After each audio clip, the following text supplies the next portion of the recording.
कल चर्चा करी थी हमने, समाप्त करा था कि गुरु का होना बहुत आवश्यक है, क्योंकि वेदों को श्रुति शास्त्र बताया गया है। श्रुति का मतलब सुनना, तो गुरु का होना बड़ा अनिवार्य है।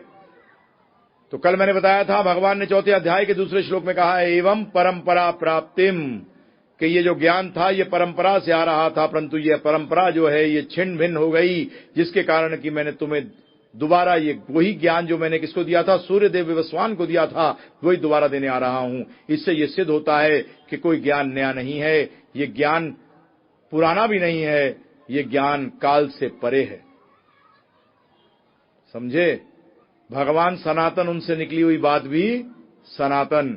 तो भगवान कहते हैं मैं कोई नई चीज नहीं देता, क्योंकि अगर कोई नई चीज दी होती प्रभु जी, तो पीछे जो लोग चले गए उन विचारों का क्या होता। सोचिए, थोड़ा बुद्धि लगाइए। कई बार हम लोग इस चक्कर में रहते हैं, नया निकाला इन्होंने, कुछ बड़ी नई बात निकाली है। अरे नई बात जो होगी वो पुरानी होगी और खत्म होगी। हम कहते हैं ये धर्म सनातन था, सनातन है और सनातन रहेगा, इसी को कहते हैं सनातन धर्म। परंतु अभी आपको धर्म की परिभाषा नहीं पता, तो आज कोशिश करूंगा अंत में आपको धर्म की परिभाषा बताने के लिए। मैंने आपको कल बताया था, इसी बात को दोहरा रहा हूं, कि भगवान ने 4 अध्याय के पहले श्लोक में यही कहा कि मैंने ये ज्ञान विवस्वान को दिया था, उससे ये ज्ञान मनु को आया, मनु से इक्ष्वाकु को आया। इस तरीके से ये ज्ञान परंपरा के द्वारा चला आ रहा था, परंतु ये ज्ञान जो था ये क्या हो गया, नष्ट हो गया, क्योंकि ये परंपरा टूट गई। ज्ञान नष्ट नहीं हुआ, परंपरा नष्ट हो गई, जिससे कि ज्ञान लगता है कि लुप्त हो गया। भगवान कहते हैं, बताते क्या बोलते हैं, लगता है, देखिए ध्यान रखिएगा, लुप्त हो गया है। और आपकी जानकारी के लिए, वेदों के 94% वेद लुप्त हो चुके हैं, सिर्फ 6% मौजूद हैं। 6 संदर्भों के अंदर जीव गोस्वामी ने पहले संदर्भ में, जिसको तत्व संदर्भ कहते हैं, उसमें स्पष्ट पुरुष ने बताया है। और जो कैलकुलेशन चाहिए होगी बता दूंगा कि कितने उपनिषद हैं, कितने बचे हैं, कितने संहिता हैं, कितनी बची हैं, कितनी आरंक्य हैं, कितने बचे हैं, कितने ब्राह्मण हैं, कितने बचे हैं। तो ये सब कैलकुलेशन करने के बाद सिर्फ 6%, 6 भी नहीं है, 5.78% ही वेद अब मौजूद हैं। बाकी खत्म नहीं हो गए। क्या हो गए? लुप्त हो गए। ध्यान रखिएगा, आध्यात्मिक चीजें खत्म नहीं हुआ करती, आध्यात्मिक चीजें लुप्त हुआ करती हैं, क्योंकि आध्यात्म का दूसरा नाम है जिसमें कि काल का असर नहीं है। तो भगवान ने यह बात स्पष्ट करी है कि यह ज्ञान किससे आना चाहिए, परंपरा से। और अगर परंपरा नष्ट हो जाएगी तो क्या होगा, सब कुछ छिन्न भिन्न हो जाएगा। और वेदों पे विश्वास करना सीखिए। जबकि विज्ञान आपस में 200-250 साल पहले लड़ रहा था, 300 साल पहले, कि धरती गोल है कि चपट है, हमारे शास्त्र पहले ही कहते थे भूगोल। भू क्या है? गोल है। क्यों लड़ रहे हो भाई?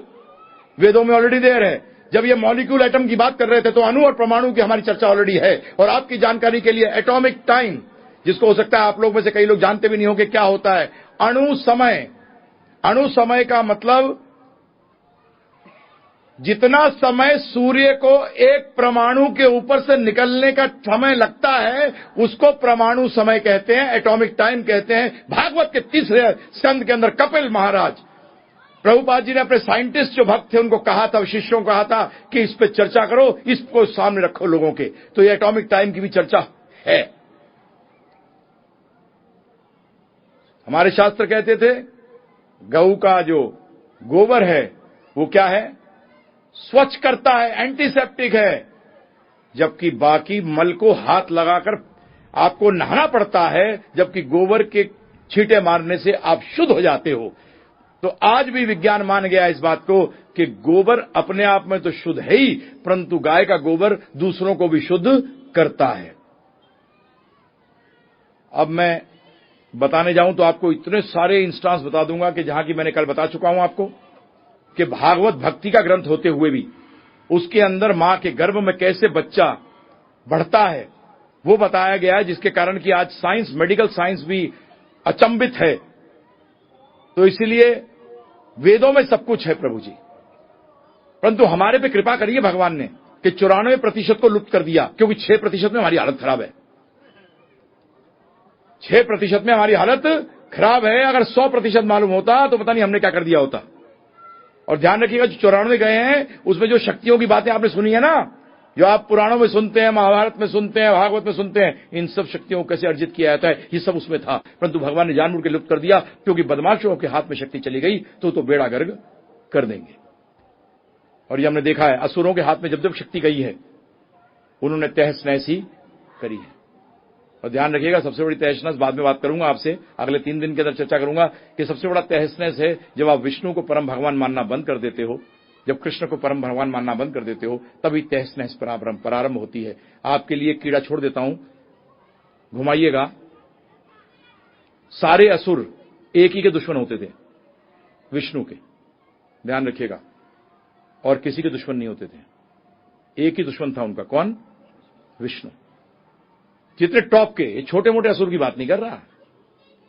कौन की बात कर रहा हूं? टॉप के। तो उसका मतलब टॉप का असुर टॉप को ढूंढता है, क्योंकि उसको चैलेंज कौन करता है? उसको चैलेंज भी टॉप ही करता है। अभी का विषय नहीं है, कल का विषय है, भगवान पे चर्चा करूंगा, आपके सामने शास्त्रों के आधार पर सिद्ध करूंगा। परंतु इतनी बात ध्यान रख लीजिए, वेद के ऊपर पूरा विश्वास करिएगा। और दूसरा बोल दिया मैंने आपको कि श्रुति शास्त्र है, गुरु का होना अनिवार्य है। अब चलते हैं, हमने बताया था आपको, हर गुरु पहले शिष्य है। जो गुरु शिष्य नहीं रहा वो गुरु नहीं है, उसे गुरु पदवी में बैठने का कोई अधिकार नहीं है। हर गुरु को पहले शिष्य होना चाहिए, और जब ये शिष्य, पहले शिष्य फिर गुरु, ऐसी पूछना चाहिए, आपके गुरु कौन, आपके गुरु कौन, आपके गुरु कौन, आपके गुरु कौन, आपके गुरु कौन। जब वहां पहुंच जाए, जो कि किसी का शिष्य नहीं है, वो कृष्ण भगवान है।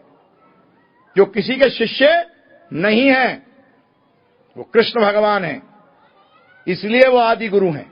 परंतु हम लोग सब शिष्य, पहले जितने गुरु में परंपरा में हैं, सब पहले क्या है? शिष्य, बाद में गुरु। तो इसी को परंपरा कहते हैं, इसको संप्रदाय कहते हैं। मैं आपको किस लिए बता रहा हूं? ये हमने ये तो सिद्ध कर दिया था कि गुरु होना जरूरी है, परंतु आप प्रश्न खुला उठ रहा था, जाने कैसे कि ये गुरु सही है या गलत। आपने बड़ा अच्छा बात कही थी कि जहां शिक्षा सही हो रही हो, हम स्कूल में बच्चे को वहीं भेजेंगे। नहीं, मैंने कहा आपने पहले क्या चीज देखते हो कि मान्यता प्राप्त है कि नहीं है। वो स्कूल मान्यता प्राप्त, फिर आप देखते हो इस स्कूलों के अंदर जो ये 10 मान्यता प्राप्त हैं, इसमें मेरा बच्चा ज्ञान सबसे अच्छी तरह कहां से हासिल कर सकता है। अब ध्यानपूर्वक सुनिएगा, शास्त्रों पे कहा गया है, षट कर्म निपुण विप्रो मंत्र तंत्र विशारद अवैष्णव गुरु ना सयात वैष्णव स्व पचो गुरु। बड़ा सरल संस्कृत। षट कर्म, 6 कर्म में निपुण है विप्र। विप्र का मतलब ब्राह्मण। वो 6 कर्मों में निपुण है। 6 कर्म क्या है ब्राह्मण के? दान लेना, दान देना। मैं पहले दान क्यों बोला? क्योंकि ब्राह्मण सोचता लेना लेना नहीं, दान लेना और दान देना। मैं बता चुका हूं आपको कल, प्रभुपाद जी ने कहा था, एक ब्राह्मण को सुबह लाख रुपए मिलेगा, शाम को सब कुछ दान पुण्य करके वो 0 हो जाएगा। संग्रह करने की आदत ब्राह्मण में नहीं होनी चाहिए। अगर संग्रह करने की आदत ब्राह्मण में है तो बेटे भाभी उसको अपने ऊपर देखना चाहिए कि मैं क्या गड़बड़ है। संग्रह करने की आदत क्षत्रिय, वैश्य और शूद्र में होती है, ब्राह्मण में नहीं होती। ब्राह्मण पूरी तरह किस पर आधारित है? भगवान पर। सुबह आया, शाम को साफ। तो षट कर्म, दान लेना, दान देना, यज्ञ करना और यज्ञ कराना। ये नहीं कराता ही रहे, खुद तो कभी करे ही ना। हाँ, और कलयुग में है संकीर्तन यज्ञ। कौन सा यज्ञ? संकीर्तन। हरे कृष्ण कृष्ण कृष्ण हरे हरे, हरे राम राम राम हरे हरे। संकीर्तन यज्ञ। ये मैं नहीं कह रहा, भागवत कहती है 12वें स्कंद के अंदर सुखदेव गोस्वामी बता रहे हैं परीक्षित महाराज को, कलेर दोषे निधे राजन अस्ति है ये को महान गुण कीर्तन दैव कृष्ण से मुक्ति संग प्रमरिजेत। कि हे अर्जुन, हे परीक्षित, हे परीक्षित, ये जो कलयुग है ये क्या है? निधे। निधे क्या होता है प्रभु जी? निधि कंपनी, बड़ी कंपनी है ना प्रभु जी। निधे राजन, इसमें अब गुणों की कमी नहीं है, एक ही महान गुण है, कीर्तन एव कृष्ण से। एव शब्द का इस्तेमाल किया है। एवा का 2 मतलब ले सकते हो। एक सर्टनली, सर्टनली का मतलब आवश्यक रूप से। हाँ, यही सिर्फ एक कृष्णस्य, कीर्तनद एव कृष्णस्य मुक्ति संग परम विजित। मुक्ति मिलेगी, परम धाम की प्राप्ति होगी। अब ये परम धाम क्या चक्कर है? ये कल नहीं, परसों का विषय। हाँ, परम धाम भी क्या है? ये परम धाम करते रहते हो प्रभु जी, कुछ बताओ तो हमने चर्चा कर दी थी ना शुरू आपसे कल। क्या बताया था आपको? कि यहां से हजारों लाखों गुना ज्यादा सुंदर है स्वर्ग, उससे ज्यादा लाखों करोड़ों गुना ज्यादा सुंदर है ब्रह्मलोक, और ब्रह्मलोक से अनंत गुना ज्यादा सुंदर है वैकुंठ, और वैकुंठ से भी अनंत गुना ज्यादा सुंदर है गोलक वृंदावन। शास्त्रों का कथन है, मैं नहीं बना रहा प्रभु जी, ये ध्यान रखिएगा। तो अब आगे चलते हैं। षट कर्म निपुण विप्रो, तो 6 कर्म उसने क्या किया? यज्ञ करना, यज्ञ कराना, पढ़ना और पढ़ाना, पढ़ना और पढ़ाना। प्रभु जी मैं अपने बारे बता रहा हूं, मैं बचपन में बड़ा पढ़ाई को हेट करता था प्रभु जी, यार क्या बेकार चीज। और हकीकत में अध्यात्म में आया इसलिए था कि दोबारा जन्म ना लेना पड़े पढ़ने के लिए, बड़ी बेकार चीज है। परंतु क्या पता था, जीवन भर पढ़ना पड़ेगा, जीवन भर पढ़ना पड़ेगा। क्योंकि प्रभुपाद जी कहते थे 2 घंटे बोलना है तो कम से कम 6 घंटे पढ़ो, 2 घंटे बोलना तो कितना घंटे पढ़ो? 6 घंटे। जब 2 घंटे दे पाओगे, अपना दिमाग मत लगा देना, जहां अपना दिमाग लगाया वहीं माया काम कर रही है। ध्यान रखिएगा, प्रभुपाद जी ने हमें एक ही आज्ञा दी है, पोस्टमैन बनो। क्या बनो? पोस्टमैन का काम क्या होता है? यथारूप। कैसे दो? जैसा सुना वैसे दो। अपना दिमाग मत, मेरे ख्याल से, मेरा ख्याल वैल नहीं चलता। यहां पढ़ो और पढ़ाओ। इन 6 चीजों में निपुण हो विप्र। मंत्र, तंत्र, विशारद। मंत्र और तंत्र में क्या हो? विशारद। समझ जाओ प्रभु जी, विशारद का मतलब क्या होता है? अवैष्णव।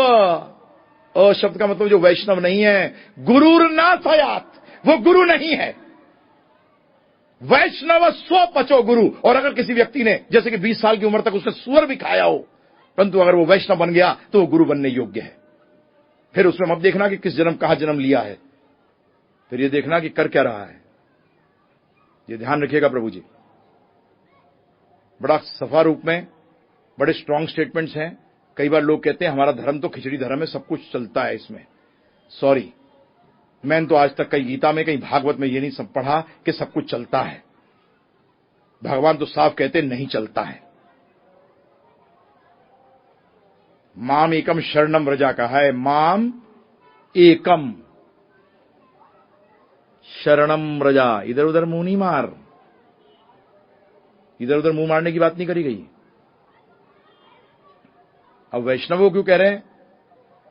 थोड़ा देर मेरे साथ 3 दिन और रहोगे ना प्रभु जी, मैं आपको सिद्ध कर दूंगा। जब मैं योग की चर्चा करूंगा आपके साथ भगवत गीता को उठा के, तब मैं सिद्ध कर दूंगा कि भगवान ने स्वयं बोला है कि वैष्णव का मतलब जो कृष्ण भगवान को श्रेष्ठ मानता है। जब मैंने कृष्ण भगवान कहा है तो मैंने बार बार आपसे कहा है कि रामचंद्र जी, विष्णु, समस्त अवतार को आपको मान के चलना पड़ेगा। परंतु कृष्ण अवतारी हैं, बाकी सब अवतार हैं, ये अभी समझ नहीं आएगा, अभी आप घबरा जाओगे, बोलोगे विष्णु के अवतार हैं कृष्ण। जब मैं कहूंगा कि 3 विष्णु हैं, गर्भोदक्षाई, शिरोदक्षाई और कर्णोदक्षाई, तो आप हिलने लग जाओगे। मैं भी हिला था। तो इसीलिए कौन किसका अवतार है ये भी बताऊंगा कल। आज हो सकता है शुरू हो जाए वो प्रसंग, परंतु बताऊंगा इसके बारे में डिटेल्स बताऊंगा, क्योंकि ये चीज जानना बहुत अनिवार्य है। ये जानना बहुत अनिवार्य है। तो इसी तरीके से शास्त्र ये भी कहते हैं कि संप्रदाय विहीना ते मंत्रास ये निष्फला मता। जो संप्रदाय से विहीन है उसका मंत्र जो है वो निष्फल है। मैं आपको शॉर्ट में बता रहा हूं। 4 संप्रदायों को माना गया है पारंपरिक, और इनके बताया गया शास्त्रों के अंदर 4 गुरु आएंगे, चारों दक्षिण भारत में पैदा होंगे। इनके नाम होंगे निम्बार्काचार्य, रामानुजाचार्य, विष्णु स्वामी और माधवाचार्य। और इनकी 4 संप्रदाय जो होंगी, ये 4 से आई होंगी, श्री, कुमार, रुद्र और ब्रह्म। ब्रह्मा से आए माधवाचार्य, रामानुजाचार्य से आए जो आए हैं वो श्री जी से आए हैं, और रुद्र से आए विष्णु स्वामी, और कुमार 4 कुमार हैं। सुना होगा, भागवत सुनते हो ना बहुत। जो पुत्र हैं ब्रह्मा जी के 4 कुमार, इनसे इनके संप्रदाय को चलाने वाले आए कौन? निम्बार्क। ये 4 को संप्रदाय पारंपरिक माना गया है इस कलयुग के लिए। प्रश्न उठता है, आदि शंकराचार्य जी, हम आदि शंकराचार्य जी को गुरु मानते हैं, परंतु आदि शंकराचार्य के जो फॉलोअर्स हैं उनको नहीं मानते, क्योंकि वो अपने आदि शंकराचार्य जी को नहीं मानते। आदि शंकराचार्य जी ने क्या कहा? भज गोविंदम भज गोविंदम भज गोविंदम ए मूढ़मते। ए कम बुद्धि वाले, क्या कर? सिर्फ किसको भज? गोविंद को। आप कहोगे हम तो बड़े अकलमंद हैं इसलिए हम गोविंद को नहीं बचेंगे। जो भौतिक जगत में सब मूर्ख हैं, जो भौतिक जगत में सब मूर्ख है, क्योंकि जहां क्यों पड़ा हुआ है। इसको तो भगवान दुखालयम कहते हैं। जो व्यक्ति दुखों के घर में पड़ा हुआ है वो अकलमंद है कि मूर्ख है? बताइए। पता नहीं अकलमंद कैसे समझ लगते हैं अपने आप को। वो स्वयं आदि शंकराचार्य जी को पालन नहीं करते, जो कहा है उन्होंने नहीं मानते। हम मानते हैं आदि शंकराचार्य जी को, हम कर रहे हैं भज गोविंदम भज गोविंदम। अपने को मूढ़ मान रहे हैं, हम मान रहे हैं मूर्ख है। तो इसलिए वहां वो अटक गई, वहां परंपरा अटक गई, कहां जाकर? आदि शंकराचार्य जी पे, क्योंकि उनके नीचे के जो आ गए लोग, उन्होंने आदि शंकराचार्य जी को नहीं माना। तो इसीलिए और कोई प्रॉब्लम नहीं है प्रभु जी, परंतु ये चार के अंदर भी आज भी कई शाखाएं हैं जो कि सूख गई हैं। इन चारों में भी जो स्पष्ट रूप में जो बात करनी चाहिए, जो सत्य को स्पष्ट रूप में बोलना चाहिए, लोग कहते हैं सत्य को ना प्रभु जी क्या करना चाहिए? ऐसे बोलना चाहिए कि दूसरे को बुरा ना लगे। परंतु ये बताऊं क्या आपको, ये वेदों के उस जगह लिखा गया है, वेद भी ध्यान रखिएगा लेवल अलग अलग है, ये मैं आपसे चर्चा करके बताऊंगा मैं आपको। तो उसमें क्या बताया गया है कि प्रभु जी जो कर्म कांड का हिस्सा है उसमें ऐसा कहा गया है, अर्थशास्त्र जो है उसमें ऐसा कहा गया है, परंतु धर्मशास्त्र में कहा गया है सत्य को हर दृष्टि में हर समय बोलना चाहिए। तो ये वाक्य जो है पिछले वाक्य को काट देता है। आज डॉक्टर व्यक्ति को हो गया है कैंसर और उसको बोले नहीं नहीं तुझे थोड़ा सा बुखार हो रहा है, बहुत अच्छी बात है ना प्रभु जी, जबकि उसको परहेज करना चाहिए कई चीजों से। वो क्या करेगा? परहेज करेगा प्रभु जी? नहीं करेगा। उसका मतलब उसकी बीमारी बढ़ेगी कम होगी? इसलिए सत्य बताना चाहिए। मैं कोई आपके साथ अर्थशास्त्र की चर्चा नहीं कर रहा, ना तो मैं कर्म कांड की चर्चा कर रहा हूं, ना ज्ञान कांड की चर्चा कर रहा हूं, मैं उपासना कांड की चर्चा कर रहा हूं जो कि सबसे श्रेष्ठ है। और उपासना कांड में भी ध्यान रखिएगा अलग अलग स्तर हैं। तो इसीलिए मैं आपके सामने स्पष्ट रूप में रख रहा हूं कि जो सही है जो गलत है। परंतु ध्यान रखिएगा आप किसी के बारे में पर्सनली मत पूछिएगा इनके बारे में क्या कहना है आपको, नहीं। हमारा काम है आपको ज्ञान देना, अपनी बुद्धि इस्तेमाल करिए अब कि ये सही है कि गलत है। और कल मैं बता चुका हूं आपको, जो गुरु अपने आप को भगवान कहे, पुराण उठाइए, सारे असुरों ने अपने आप को भगवान ही कहा है। जो अपने को भगवान कहे एकदम सावधान हो जाइए, एकदम, क्योंकि भगवान बना नहीं जाता, भगवान थे, भगवान हैं और भगवान रहेंगे। भगवान बनने वाली चीज नहीं है, कोई पोस्ट नहीं है, कोई ओहदा नहीं है जिसके लिए कि आप क्वालिफाइड हो सकते हो, जिसके लिए कि आप अपना गुण हासिल कर लो भगवान बन जाओ। देवी देवता बन सकते हो, देवी देवता बन सकते हो, ध्यान रखिएगा, इंद्र बन सकते हो, ब्रह्मा तक बन सकते हो, परंतु विष्णु और शिव नहीं बन सकते। यह भी स्पष्ट रूप से ध्यान रखिएगा। चलिए एक चीज और बता देता हूं आपको। शास्त्रों में कहा गया है कि हरि का नाम वैष्णव को छोड़कर किसी और के मुख से सुनना भी नहीं चाहिए। और उदाहरण क्या दिया गया पता है आपको? जैसे सर्प दूध को छू देता है तो दूध क्या हो जाता है? जहरीला हो जाता है। ऐसे ही हरि नाम को अगर अभक्त छू देता है तो वो भी क्या हो जाता है? विषैला हो जाता है। आप कहोगे हमने तो सुना है कि नाम जो भी नाम ले, नहीं जी, मैं अभी चर्चा करूंगा आपसे। हमारे वैष्णव सिद्धांत के अंदर जो माधवाचार्य थे, रामानुजाचार्य थे, इनकी जबरदस्त द्वंद्व हुई है, शास्त्रार्थ हुए हैं किसके? आदि शंकराचार्य के चेलों के साथ, जिन्होंने भगवान को बोला कि सिर्फ वो निराकार हैं, वो भी भगवान का, कृष्ण का नाम लेते हैं, वो भी पंच उपासना करते हैं, परंतु उनका उपासना किस लिए है? कि कल मैं भी विष्णु बनूंगा। जब ये क्या कहते हैं एक दूसरे को जब मिलते हैं तो क्या कहते हैं? नारायण और नमो नमः, कि तू भी नारायण और मैं भी नारायण। सॉरी, नारायण का मतलब होता है जो नरों का आयन। दो मतलब हैं। एक नरा का मतलब जो समुद्र है उसमें जो आयन शयन कर रहे हैं, तो गर्भोदक्षाय विष्णु क्या कर रहे हैं? शयन कर रहे हैं। उनके नाभि से कौन निकला हुआ है? कमल। और दूसरा नारायण का मतलब जो नरों के को शरणागत देने वाले हैं, शेल्टर, हिंदी में क्या कहते हैं? आश्रय देने वाले हैं। अरे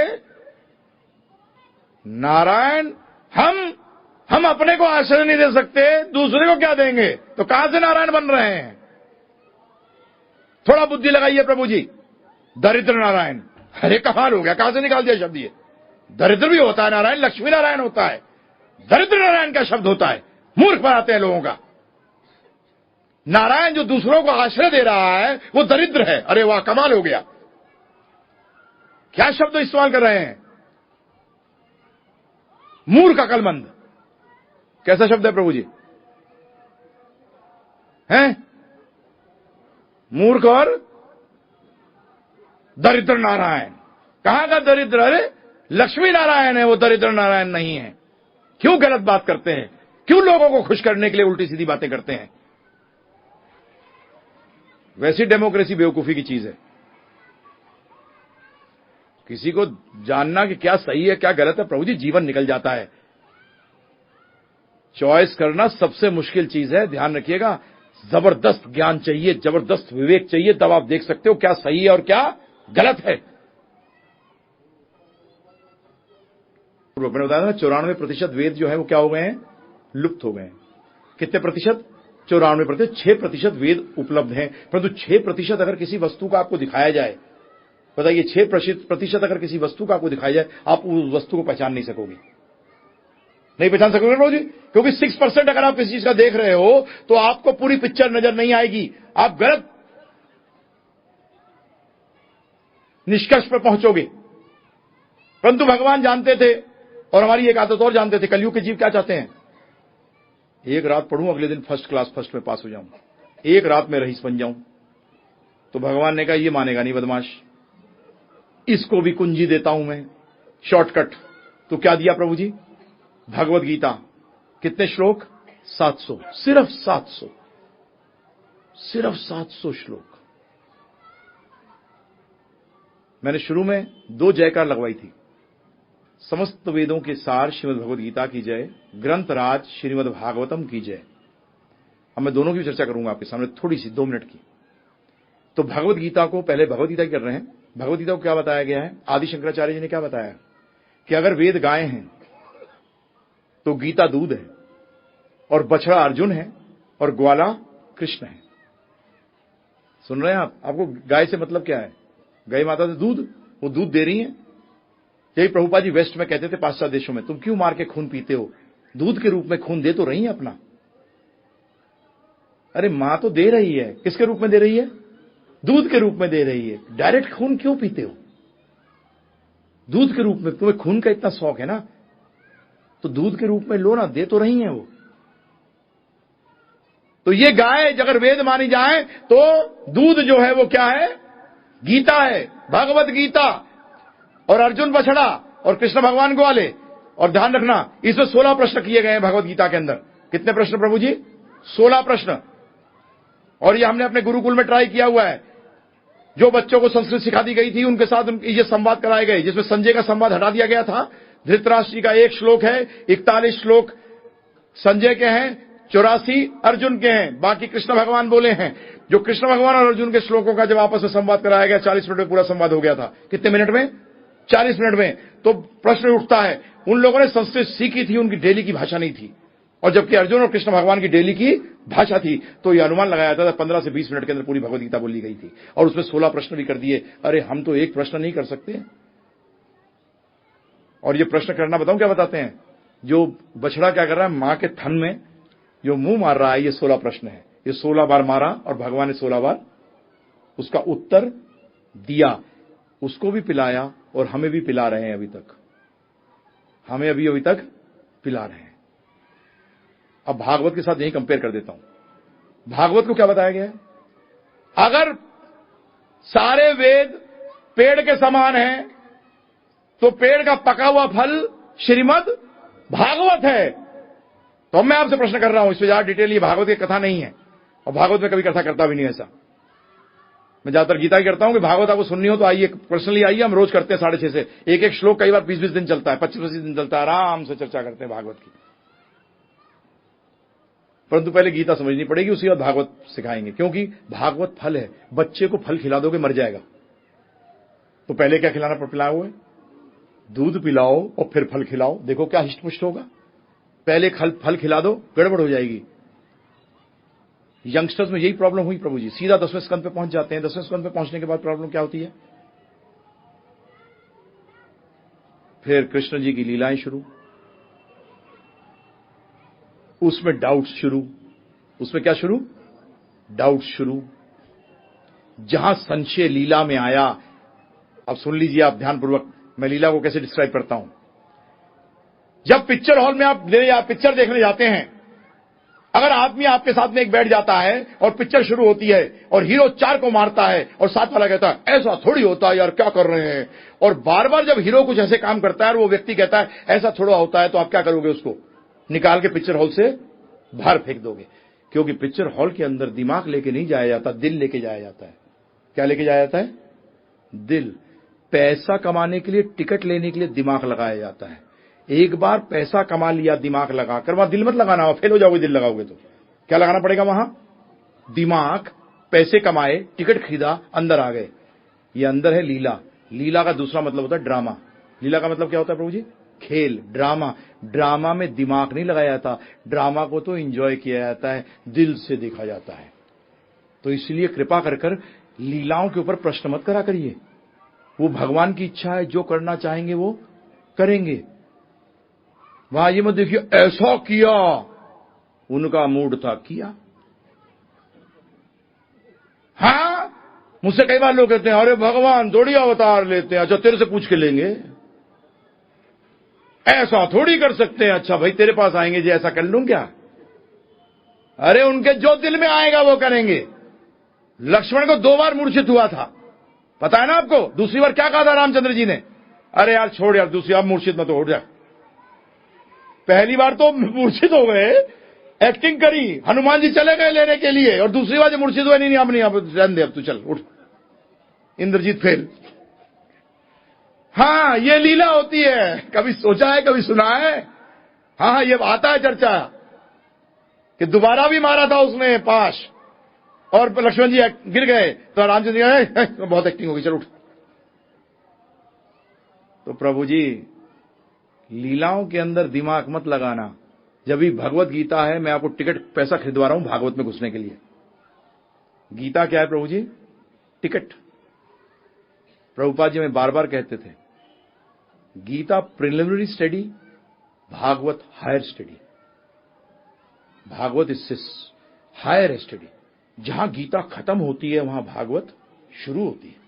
सर्वधर्मान परित्यज्या पे खत्म होती है, और वहां धर्म क्या है? स वै पुंसाम परो धर्मा यतो भक्ति रधोक्षजे। वहां से भागवत परम सत्यम धीमहि, सत्यम परम धीमहि, वहां परम सत्य की चर्चा हो रही है, गीता में हो रही है। परंतु जो रसास्वादन है वो कहां है? भागवत में। भागवत वो ग्रंथ है प्रभु जी, परंतु उसमें प्रवेश करने के लिए आपको गीता के थ्रू जाना पड़ेगा। इसीलिए गीता का दूसरा नाम क्या है? गीतोपनिषद। क्या नाम है? गीतोपनिषद, क्योंकि उपनिषदों का सार है, और वेदों का सारा दर्शन का सार उपनिषदों में है। और ध्यान रखिएगा, प्रश्न उठता है कि प्रभु जी शास्त्रों में तो ये कहा गया है कि कलयुग के अंदर जब भगवान कृष्ण जब अपनी लीला समाप्त करके चले गए द्वापर के अंत में, तो क्या हुआ? कलयुग के प्रारंभ में तो सारा धर्म, सारे मंत्रों का फल, सारे व्रतों का फल, सब कुछ साथ चला गया। तो फिर क्या बचा? तो 2 चीजें बची। एक गीता जी बची, दूसरी भागवत बची। गीता जी क्यों? व्यास देव जी ने देखा, अपनी त्रिकालदर्शी हैं, कि इन जीवों को कहानियां सुनानी पड़ेंगी। तो अब समझ लीजिए आप, पुराणों और वेद दोनों को वेद मानते हैं। पुराण, वेद, रामायण, महाभारत, ये सब वेद हैं। ये ध्यान रखिएगा, ये गलती मत कर बैठिएगा, क्योंकि पुराण का मतलब एक होता है पूर्ण। जो वेदों को पूर्ण करे वो पुराण, जो वेदों को पूर्ण करे वो पुराण। अब जो थोड़ा सा कानून जानते हो के लिए बता दूं, वेद जो हैं वो कानून की किताबें, और जो पुराण है वो कानून के जर्नल, लॉ जर्नल कहते हैं। एक होती है लॉ बुक और एक होती है लॉ जर्नल। लॉ बुक में क्या बताया जाता है, कानून क्या है, और लॉ जर्नल में क्या बताता है, जिसने पालन किया और नहीं किया उसको क्या फल मिला। तो ये इस तरीके से एक दूसरे की पूरक हैं। तो वेद व्यास जी ने क्या कहा? कलौ शूद्र संभवा, कि कलयुग में सारे शूद्र पैदा होंगे। क्या पैदा होंगे? सारे शूद्र पैदा होंगे। तो इन शूद्रों के लिए भी तो कुछ करा जाए। तो महाभारत की रचना करी। और हम लोग हिंदुस्तान में क्या सुनते हैं कि महाभारत घर में रखो तो झगड़ा होता है ना प्रभु जी।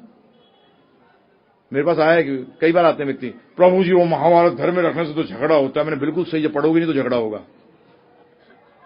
जब पढ़ोगे नहीं तो झगड़ा होगा, और पढ़ोगे तो झगड़े से छूट जाओगे। और उस महाभारत, वो महाभारत जो ग्रंथ है, उसकी रचना इसलिए हुई, वो एक अंगूठी के समान है कि एक नग होगा उसमें, जिस नग के लिए वो पूरी महाभारत बनाई गई, और वो थी भगवत गीता। अंगूठी किस लिए होती है प्रभु जी? नग अंगूठी के लिए होता है या अंगूठी नग के लिए होती है? अंगूठी नग के लिए होती है। तो भगवत गीता की चर्चा, इसलिए हम जीवों के लिए ये भगवत गीता है। किसके लिए प्रभु जी? हम जीवों के लिए। और इसी तरीके से शास्त्र बताते हैं प्रस्थान त्राय। प्रस्थान त्राय का मतलब 3 राजपथ भगवत प्राप्ति के लिए। पहला कहा गया क्या? उपनिषद। उपनिषदों को समझने के लिए प्रभु जी बड़ी तपस्या, घोर तपस्या, गुरु के शरण में बैठना, और क्या करना प्रभु जी? घर में नहीं रह सकते, तपोवन। आज कौन तपोवन जाएगा? दूसरा वेदांत सूत्र। वेदांत सूत्र, सूत्र का मतलब है कि हजारों चीजों को 3-4 शब्दों के अंदर बखान कर दिया। इसको समझने के लिए पंडित होना जरूरी है। क्या होना प्रभु जी? बड़ा जबरदस्त ज्ञानी। और तीसरा त्राय है रास्ता, भगवत गीता। इसको कोई भी ले सकता है, कोई भी समझ सकता है। इसलिए कलयुग के जीवों के लिए प्रस्थान त्राय में, मतलब राजपथों में, तीसरा पथ जो है भगवत गीता का, वो ही सबसे श्रेष्ठ है। क्योंकि हम ले सकते हैं प्रभु जी, श्रेष्ठ क्या होगा बताओ? श्रेष्ठ का मतलब समझिए, जो हम अपना सकें वो श्रेष्ठ, जो नहीं अपना सकें वो श्रेष्ठ है ही नहीं। तो इसमें पुराणों की भी चर्चा आती है, भगवत गीता पुराण, और सब पुराणों में श्रेष्ठ भागवत पुराण। इसकी भी चर्चा करेंगे। अब 3 गुणों की चर्चा करूंगा, उसमें और आएगा। भागवत के बारे में चर्चा करूंगा, उसमें और क्लियर होगा आपको। भगवत गीता के बारे में चर्चा करूंगा। अब प्रश्न उठता है कि भगवत गीता क्यों? तो भगवान गीता में कहते हैं ज्ञात्व माम शांतिम रच्यति, 5वां अध्याय 29वां श्लोक। ज्ञात्व बड़ी सरल संस्कृत है। ज्ञात्व माम शांतिम रच्यति, जो जान जाता है उसको मैं शांति रच देता हूं। आप कहोगे हम तो सुख के चक्कर में, आनंद के चक्कर में आए थे, आप तो शांति में लटका रहे हो। नहीं जी, ध्यान रखिएगा, भगवान जो भी चीज बोलते हैं, अगर आपको प्यास लगी है तो आप पानी से प्यास बुझेगी, परंतु पानी से इंपॉर्टेंट क्या है? जगह है जहां पानी मिलेगा। हम लोग सुख चाहते हैं परंतु जानते नहीं कि आनंद की तो सीढ़ियां हैं। पहली सीढ़ी है संतोष। जैसे ही संतोष मिलेगा अगली सीढ़ी मिल जाएगी शांति, और जैसे ही शांति मिल जाएगी अगली सीढ़ी है आनंद। समझे आप? जब भी धन से आप क्या लेना चाहते हो? आनंद। तो धन तो प्रभु जी संतोष को कहा गया है, और किसी चीज को तो धन कहा ही नहीं गया। हम तो बचपन में ये सुनते थे संतोष धन, है ना प्रभु जी? धन किसको बोला गया है? आप जिस पैसे को समझ रहे हो, गाड़ी, मोटर, बंगला, यश, इसको तो धन नहीं कहा गया प्रभु जी शास्त्रों में। शास्त्रों में तो संतोष को धन कहा गया है। तो इसीलिए भगवान कहते हैं कि संतोष के बाद क्या मिलेगा? शांति। जब गीता में कहते हैं अशांतस्य कुठा सुखम, जिसको शांति नहीं है उसको कहां सुख मिलेगा? तो इसलिए भगवान कहते हैं ज्ञात्व माम शांतिम रच्यति, जो इसको जान जाएगा उसको मैं क्या दे दूंगा? शांति दे दूंगा। आगे देखती क्या कहते हैं कि गीता से ज्ञान मिलेगा। ज्ञान से मैंने क्या बताया था आपको? सत्संग के अंदर 3 चीजें होनी चाहिए। पहली चीज है शंकाओं का समाधान, दूसरी श्रद्धा परपक होनी चाहिए, तीसरी जीवन में बदलाव आना चाहिए। अगर ये 3 चीजें नहीं होती तो सत्संग नहीं करके गए, भगवान अटेंडेंस नहीं लगाते। मिलने आया था, मिलकर चला गया। तो अब प्रभु जी देखिए गीता क्या कहती है। मैं आपको डायरेक्टली ट्रांसलेशन में लास्ट टाइम भी कहा था, प्रभुपाद जी का अगर डायरेक्ट ट्रांसलेशन जहां जहां होगा मैं आपको यथारूप वैसी सुनाने की कोशिश करूंगा। तो क्या कहते हैं? किंतु जो अज्ञानी तथा श्रद्धा विहीन व्यक्ति शास्त्रों में संदेह करते हैं, वे ईश्वर भावना मृत नहीं प्राप्त करते, अपितु नीचे गिर जाते हैं। संशय आत्मा के लिए ना तो इस लोक में ना ही परलोक में कोई सुख है। और आज लोग शास्त्रों में दबा के संशय करते हैं, दबाकर, क्योंकि वो उसको पढ़ते नहीं है। यहां ये नहीं कहा कि मंदिर जाने वाले को, प्रभु जी नहीं। देखिए फिर मैं आपको फिर लौटा रहा हूं वहीं, क्योंकि हिंदुस्तान में दना दन मेरे पास एक बार आए प्रभु जी, घबराना मत। एक व्यक्ति आया, बोलता प्रभु जी दिल्ली की बात है, बोला बड़े बड़े सेठिया थे प्रभु जी, बोले मैं 3 मंदिर बनाए मैंने, बड़ा जल्दी नरक जाएगा तू। हाँ मंदिर बनाए नरक जाऊंगा? मैंने कहा हाँ बना तो दिया बेटा, अब ध्यान कौन रखेगा? बना तो दिया, अब ध्यान कौन रखेगा? पहले प्रभु जी जब मंदिर दिया जाता था, आज तो ट्रस्टी बन के बैठ जाते हैं। ट्रस्टी नहीं बनते, वो झूठ बोलते हैं, ट्रस्टी हैं, मालिक बन के बैठ जाते हैं। ब्राह्मणों को ऐसा इस्तेमाल करते हैं जैसे उनके नौकर हो। जूते पड़ेंगे, ध्यान रखना। ट्रस्टी का मतलब ट्रस्टी होता है। गौ ब्राह्मण हिताय च, कृष्ण भगवान ने कहा है कि मैं गौ और ब्राह्मणों का क्या हूं? हित करने वाला हूं। आपने भगवान बुला तो लिया, क्या बोला? प्राइम मिनिस्टर को बुला लिया और प्राइम मिनिस्टर आ भी गया, और घर आने के बाद क्या कर रहे हो प्रभु जी? इधर उधर डोल रहे हो, उसको पानी का तक का गिलास नहीं दे रहे। क्या होने वाला है? वो कुछ नहीं करेगा प्रभु जी। उसके जो प्रोटोकॉल के लोग हैं ना, वो कुछ नहीं करेगा। उसके जो प्रोटोकॉल के लोग हैं ना, वो आपका बेड़ा कर देंगे। इसी तरीके से जो ये आपने बुला तो लिया, पहले प्रभु जी साथ में जमीन दी जाती थी, सब कुछ दिया जाता था कि किसी पे निर्भर ना रहे मंदिर। भगवान वैसे भी किस पे निर्भर नहीं रहते, कि उनका कार्य चलता रहे। हकीकत में पहले मंदिर स्थान होते थे जहां की ज्ञान भी दिया जाता था। आज प्रॉब्लम यही हो गई कि ज्ञान हम लेने नहीं जाते, और यहां भगवान कह रहे हैं किंतु जो अज्ञानी तथा श्रद्धा विहीन व्यक्ति शास्त्रों में संदेह करते हैं, अज्ञस च श्रद्धानश्च समस्यात्मा विनश्यति, नायम लोकोस्ति न परो न सुखम समस्यत्यात्मना।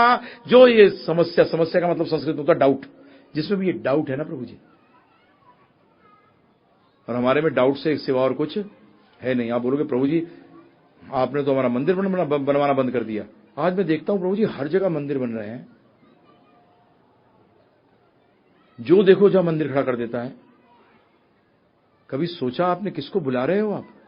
हैं? कभी विचार किया, कभी दिमाग लगाया कि मैंने मंदिर बना दिया? ध्यान रखना, बनाना होता है रजोगुण में, चलाना होता है सतोगुण में।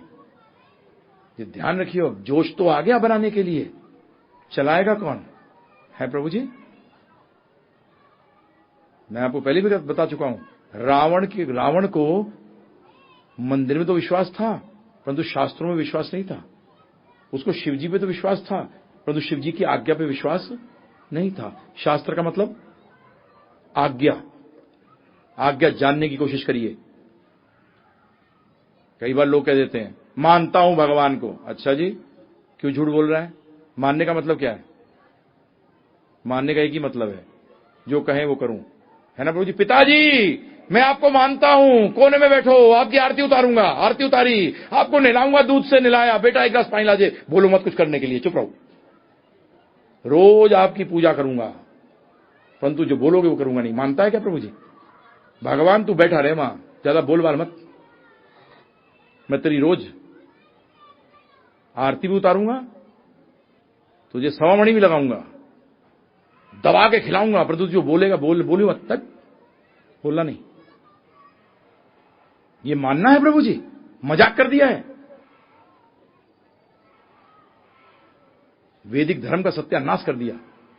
हम हैं वो, हम, इसका कारण कोई और नहीं है। दूसरे पे उंगली मत उठाइएगा, अपने पे उंगली उठाइए। हमने जानने की कोशिश करी, अगर भगवान चाहते कि सिर्फ मंदिर हो, सिर्फ मंदिर में पूजा हो। मैं मंदिर जाना अनिवार्य है, पहले बता रहा हूं। इसमें मैं ये नहीं कह रहा कि मंदिर नहीं जाना, मंदिर जाना अनिवार्य है। ये शास्त्र कहते हैं कि एक वैष्णव को सुबह रोज जाकर भगवान कृष्ण के, विष्णु के, राम के दर्शन करने चाहिए, रोज सुबह। ये अनिवार्य बताया गया शास्त्रों में। परंतु सिर्फ मंदिर जाने से गड़बड़ हो जाएगी, क्योंकि बगैर उनकी आज्ञा का पालन करे आप भक्त नहीं बन सकते। और अगर भक्त नहीं बन सकते तो आप आरती तो गाते हो रोज, क्या गाते हो? भक्त जनों के संकट क्षण में दूर करें। अरे क्षण में तो दूर हुए ही नहीं, भगवान बेकार है। भगवान बेकार नहीं, तू असुर है, तू भक्त नहीं है। मैं आपको पहले दिन बता चुका हूं कि जो भक्त ये कहे कि मैं भक्ति करने के बाद भी दुखी हूं, पहली बात तो वो गलत बोल रहा है, उसका तो भक्ति नहीं है, क्योंकि भक्त कभी दुखी हो ही नहीं सकता। आरती तो गाते हैं, परंतु गाली किसको देते हैं प्रभु जी? हाँ, ये आरती रोज करता हूं मैं, भक्तजनों के संकट क्षण में दूर करें। बताऊंगा इसका, नहीं बताऊंगी, आप ही फिर डिसाइड करना कि हम असुर हैं कि सुर है, ये आप ही डिसाइड करना। गीता के तो 16वें अध्याय के अंदर बड़ा स्पष्ट रूप में बताया है। बताते नहीं लोग, कारण वो आपको खुश करना चाहते हैं। सॉरी, मैं आपको खुश करने नहीं आया, मैं यहां भगवान को खुश करने आया हूं। क्योंकि भागवत साहब कहती है, जड़ में पानी डाल दो, पत्ते अपने आप हरे भरे हो जाएंगे। हम पत्तों में पानी डालने के चक्कर में रहते हैं, नहीं। तो यही चीज भगवान ने 16वें अध्याय के 23वें श्लोक में भी कही है। जो शास्त्रों के आदेशों की अवहेलना करता है और मनमाने ढंग से कार्य करता है, उसे ना तो सिद्धि, ना परम गति की प्राप्ति होती है और ना ही सुख की प्राप्ति होती है। कैसे? जो शास्त्रों की अवहेलना करता है और मनमाने ढंग से कार्य करता है। कैसे करता है प्रभु जी? मनमाने ढंग से। होम कराने के लिए बैठा है, भाई ये 6 प्रकार की लकड़ियां चाहिए, ये नहीं मिल रही, ठीक है चलता है, कहां लिखा है? पूछो उससे, कहां लिखा है कि चलता है? नहीं नहीं, कलयुग में चलता है। मैंने लिखा कहां है? एक्सेप्शन अगर है तो लिख, बताओ कहां लिखा है एक्सेप्शन? जब ही क्या कहा शास्त्रों में? कीर्तन दैव कृष्ण से। कोई टेंशन मत करो, कीर्तन संकीर्तन का यज्ञ करो। तो इसलिए प्रभु जी मनमाने ढंग से मत करा करिए। मेरे हिसाब से ये चलता है, वही कलयुग है। मैं तो जानना चाहता हूं शास्त्र में क्या लिखा है कि आप यहां राइट साइड पे गाड़ी चला सकते हो, तो लॉ पास होनी चाहिए ना प्रभु जी कि एक्सेप्शन है, इस एरिया से इस एरिया तक आप राइट पे गाड़ी चलाइएगा, लिखा होगा प्रभु जी, क्लियर। जब तक एक्सेप्शन नहीं है तो कैसे कर रहे हो आप? तो इसलिए मनमाने ढंग से, और शास्त्रों को तो जानते नहीं, तो अवहेलना तो हर शर्त पे, हर कदम पे अवहेलना करते हैं, हर कदम पे अवहेलना करते हैं, हर कदम पर। उसको ना तो सुख, ना परम गति, ना सिद्धि की प्राप्ति होती है। सिद्धि का मतलब है, बड़ा सरल अंग्रेजी में समझ जाओगे, परफेक्शन। क्या चाह रहे हो आप सिद्धि में? आनंद नहीं मिलेगा, भगवत प्राप्ति नहीं होगी। अतः मनुष्य को जानना चाहिए कि शास्त्रों के विधान के अनुसार क्या कर्तव्य है और क्या कर्तव्य है। तो पहला प्रभु जी, पहला कर्तव्य क्या है? मां के गर्भ में क्या हमने संकल्प दिया था भगवान को कि मैं निकलने के बाद क्या करूंगा? तेरी भक्ति करूंगा, और उसको छोड़कर हम सब कुछ कर रहे हैं। पहला तो छोड़ दिया आपने, है ना प्रभु जी। अब आगे चलते हैं। अब प्रश्न उठता है, भगवत गीता कहां बोली गई? बहुत जरूरी है प्रभु जी। भगवत गीता बोली गई कुरुक्षेत्र में। ध्यानपूर्वक सुनिएगा, कुरुक्षेत्र में बोली गई। और कब बोली गई? जब परिस्थिति क्या थी? युद्ध का मैदान था। अब ध्यानपूर्वक सुनिए, भगवान ने युद्ध का मैदान ही क्यों चुना? भगवान ने अर्जुन को ही क्यों चुना? भगवान जानते थे हम बहुत बदमाश कलयुग के जीव हैं, हमें तो मौका मिलना चाहिए, कन्नी काट जाएंगे भगवान से। भगवान ने पहली बात क्यों चुनी युद्ध का समय, युद्ध का स्थान? क्योंकि हमारा जीवन भी पूरा युद्ध के समान है ना प्रभु जी। प्रॉब्लम के साथ जूझ रहे हो, जूझते किससे हो प्रभु जी? जूझने का दूसरा नाम क्या है? युद्ध करना। अर्जुन, पांडवों को क्या प्रॉब्लम थी कि वो क्षत्रिय होकर उनका राज्य ले लिया गया था। प्रॉब्लम इसलिए वो युद्ध करने के लिए आए थे, वो प्रॉब्लम थी ना प्रभु जी। युद्ध तो जरिया था उस प्रॉब्लम को हल करने का। इसी तरीके से हमारे जीवन में भी प्रॉब्लम है और हमें क्या करना है? उसको दूर करना है। तो हमारा जीवन भी, पूरा जीवन एक युद्ध के समान है। तो पहली चीज क्या हुई कि हम कहें, अरे अर्जुन ने तो बड़े आराम से पेड़ के नीचे बैठकर ज्ञान लिया था, हमारे जीवन में तो देखो कितने उथल पथल हैं, तो हम ये बोलने लायक नहीं रहे। अब ठीक है, काट दिया भगवान ने। दूसरा किसको पकड़ा बोलने के लिए? अर्जुन को। अरे अगर अर्जुन सन्यासी होता तो क्या बोलते हम लोग? अरे वो तो सन्यासी था, कोई काम तो था नहीं उसको, पेड़ के नीचे बैठ के आराम से सुन सकता था। भगवान ने कहा, ले बेटा ये भी काट देता हूं, क्षत्रिय को चुनता हूं जो गृहस्थ है, जो राजा है। अब ये भी आप नहीं कर सकते कि गीता तो जी सन्यासियों के लिए है। नहीं जी, बोली तो अर्जुन को गई थी। करो, अब क्या करोगे? और तीसरी चीज, आप कहोगे अर्जुन को टेंशन नहीं थी जी, हमें बड़ी टेंशन है। पता है अर्जुन को कितनी जबरदस्त टेंशन थी? जरा सोचो, बताता हूं आपको। आप सिर्फ ये सोचो कि आपका सबसे करीबी व्यक्ति, और आपको उसको जहर दे के मारना है, चाहे वो बेटे के रूप में हो, पत्नी के रूप में हो, पति के रूप में हो, कोई भी हो, जो आप सबसे करीबी है, उसको अगर आपको जहर देकर मारना हो या उसको मारना है समझ लो, तो आप कैसे टेंशन से गुजरोगे प्रभु जी, जरा बताना मुझे। आप पागल हो जाओगे। आप क्या हो जाओगे? पागल हो जाओगे। और आपकी जानकारी के लिए, अर्जुन को कृष्ण भगवान के बाद जो सबसे प्रिय थे वो भीष्म पितामह थे। वैष्णवाचार्य बताते हैं कि सबसे प्रिय जो कृष्ण भगवान के बाद अर्जुन को कोई थे वो भीष्म पितामह थे, और उनको भीष्म पितामह को क्या करना था? क्या स्थिति रही होगी अर्जुन की उस टाइम, क्या स्थिति रही होगी। हमारी तो किसी की भी ऐसी स्थिति नहीं है, हमारी तो बहुत अच्छी स्थिति है। कितने आराम से कुर्सी पे बैठ के सुन रहे हैं प्रभु जी। कोई टेंशन है कि उसको मारना पड़ेगा इसके बाद जाकर? है प्रभु जी? हां, ये जरूर है कि प्रॉब्लम ये आ रही है कि सुनने के बाद आसक्तियों को चिंता ना करो। वो भी डॉक्टर कहता है ना कि चिंता क्यों करता है, बेहोशी का इंजेक्शन दे दूंगा, पता भी लगेगा। मैं ऐसा इंजेक्शन दे दूंगा 7 दिन में, फिर आप जितनी आसक्तियों को काटोगे कभी कोई टेंशन नहीं होगी। हां प्रभु जी, भगवदगीता है यही। भगवदगीता को तैयार कर देती है कि जीवन को आगे कैसे आप जियो, जो प्रेजेंट भी सुधर जाए और भविष्य भी सुधर जाए। तो इसीलिए तनाव, युद्ध क्षेत्र किसी पेड़ के नीचे नहीं। और किसको? गृहस्थ। और गृहस्थ भी कौन प्रभु जी? राजा। और कैसा राजा? जिसके बच्चे हैं, पत्नियां हैं, समझो आप। तो उसका मतलब हमसे अर्जुन कोई अलग नहीं है। उसमें एक क्वालिफिकेशन एक्स्ट्रा थी जो बात करेंगे नहीं। तो उसका मतलब भगवान के कर्तव्य श्रेष्ठ हुए कि अपने जीवन के कर्तव्य श्रेष्ठ हुए? और हम इतने बदमाश हैं, भगवान को तो साइड में कर दिया, अपने कर्तव्यों को आगे लिया है। इसीलिए प्रॉब्लम आ रही है सोसाइटी में। ध्यान रखिएगा, मैं पहले बताया था आपको, भगवान को बीच में से निकाल दीजिए, आपकी पूरी बनी बनाई जो माला है वो गिरकर बिखर जाएगी। उस मोतियों की हो, हीरों की हो, ये तार खींच दीजिए बीच में से बस।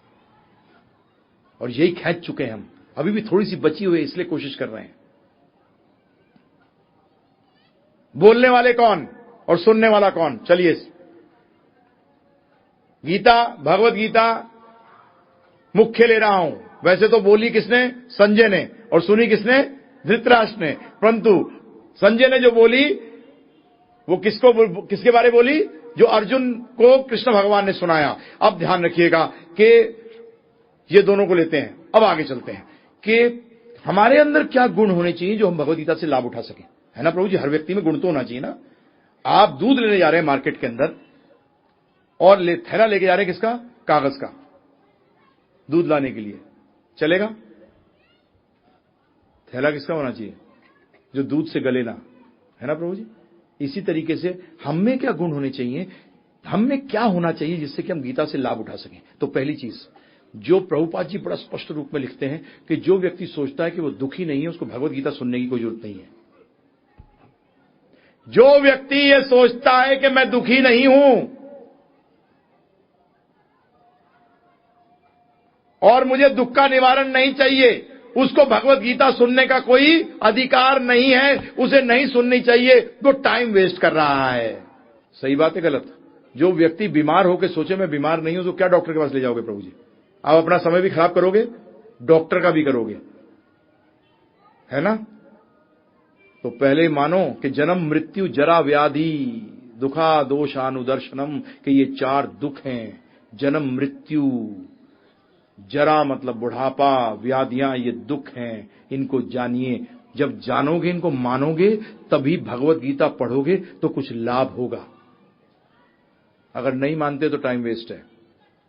सही कह रहा हूं प्रभु जी। दूसरा, भगवत गीता सांकेतिक नहीं है। कुरुक्षेत्र हमारा शरीर है, जीवन महाभारत है, कृष्ण भगवान जो हैं वो हमारे परमात्मा हैं, जो मैं अर्जुन है आत्मा है, उसके 5 घोड़े जो हैं, 5 इंद्रियां हैं। पहली बार मूर्ख, भगवान अर्जुन के घोड़े के रथ 4 थे, 5 नहीं। कितने रथ थे, कितने घोड़े थे प्रभु जी? 4, 5 नहीं थे, 4। कुरुक्षेत्र है, बस का टिकट कटाओ, मेरे ख्याल से 150 पौने 200 का टिकट है, कुरुक्षेत्र उतर जाओगे। कुरुक्षेत्र जगह है। कृष्ण भगवान हैं, महाभारत युद्ध हुआ था, अर्जुन वहां थे, पांडव वहां थे। ये कोई किसी की काल्पनिक कहानी नहीं है। वेद व्यास जैसे ऋषि मुनि जिन्होंने सारी कल्पनाओं को छोड़ दिया इस भौतिक जगत को, वो कोई काल्पनिक कहानी लिखेंगे? ये ध्यान रखिएगा। और आज लोग यही कहते रहते हैं काल्पनिक है, क्योंकि वो भगवान को मानने से इंकार करते हैं। तो ये दिमाग से हटा दीजिएगा कि महाभारत जो थी वो काल्पनिक कथा है। युद्ध नहीं हुआ था, कोई दुर्योधन नहीं था, कोई कौरव नहीं थे।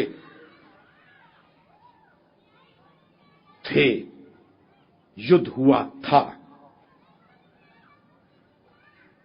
आपकी जानकारी के लिए, आप मानो ना मानो, चलो मेरे ताई जी हैं, मेरी ताई जी के लड़के आज सेक्रेटरी जनरल हैं कॉमनवेल्थ के, एम्बेसडर रह चुके हैं यूके के, कॉमनवेल्थ के अभी जीते हैं इलेक्शन। और वो आज उनकी उम्र करीब 90 कितने 91 साल 91 ईयर्स है, और वो अपने टाइम की एमए है। तो आप सोच सकते हो कि उस टाइम जिन्होंने एमए किया होगा, लेडी होकर, वो बता रही थी कि एक जर्नल की वाइफ,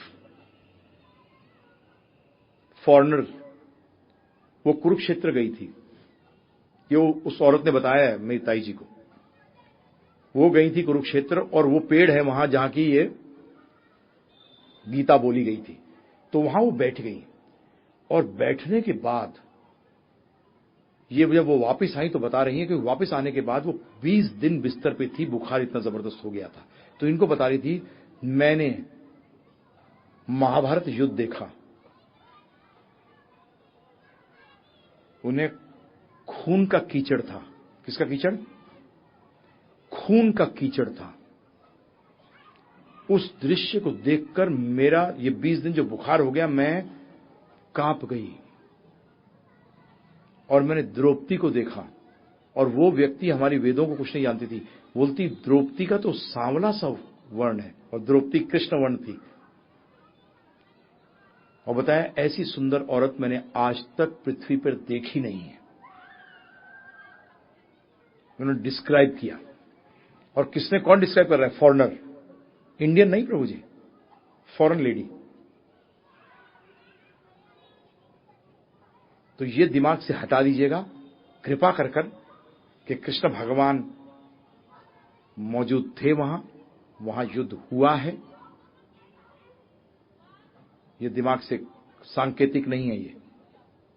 और इसको कैसे समझना है? यथारूप, ऐसे नहीं जैसे तुम्हें पसंद है, जैसे मुझे समझ में आता है, या मुझे ऐसे अच्छा लगता है। नहीं, भगवद गीता को समझना पड़ेगा कैसे? यथारूप। बताऊंगा आपको क्यों प्रॉब्लम है आज।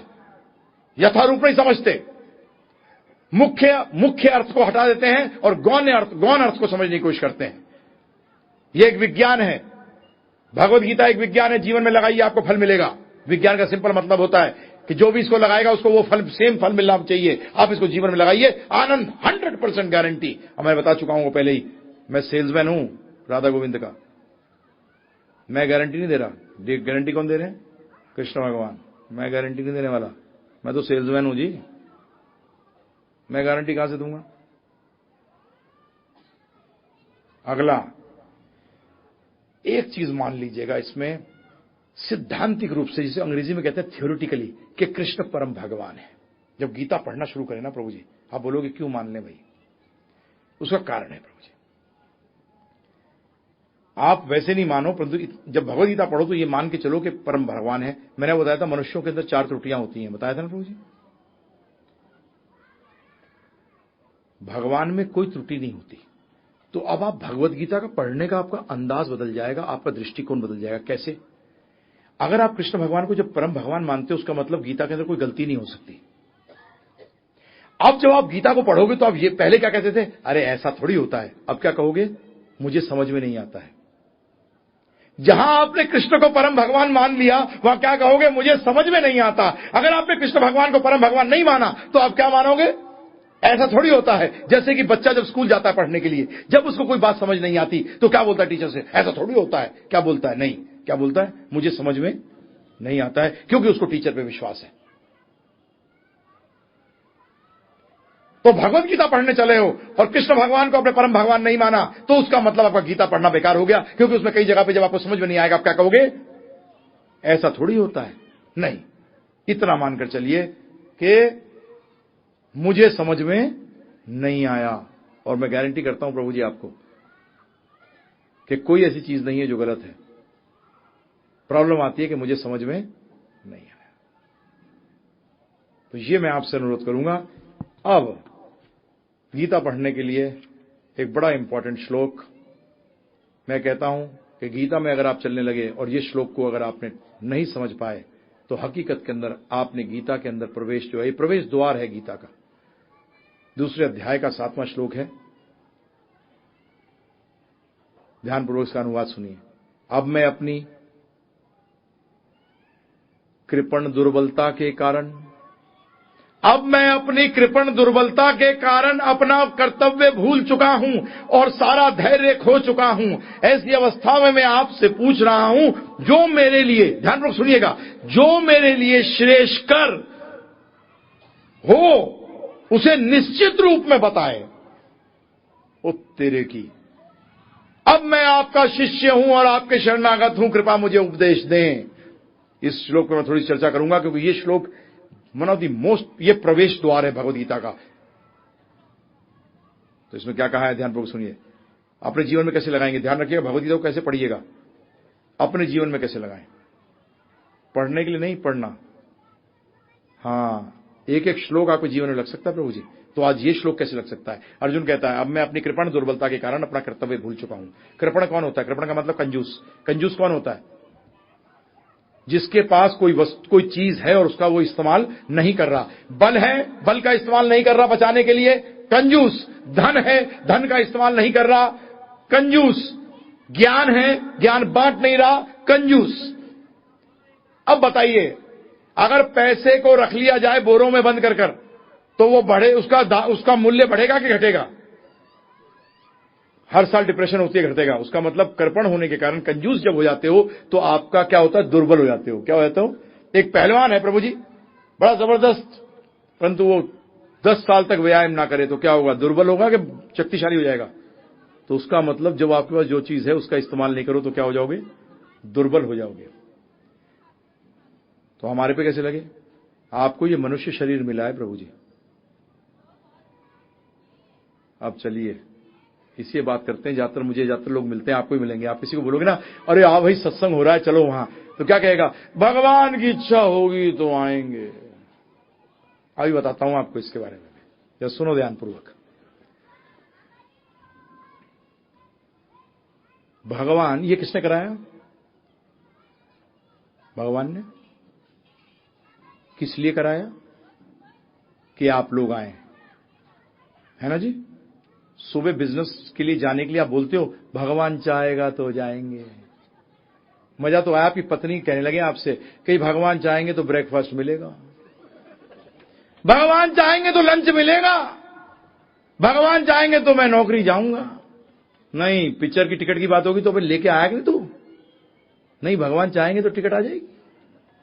तो सत्संग में अगर ऐसा बोलते हो तो जीवन की हर चीज में बोलो ना।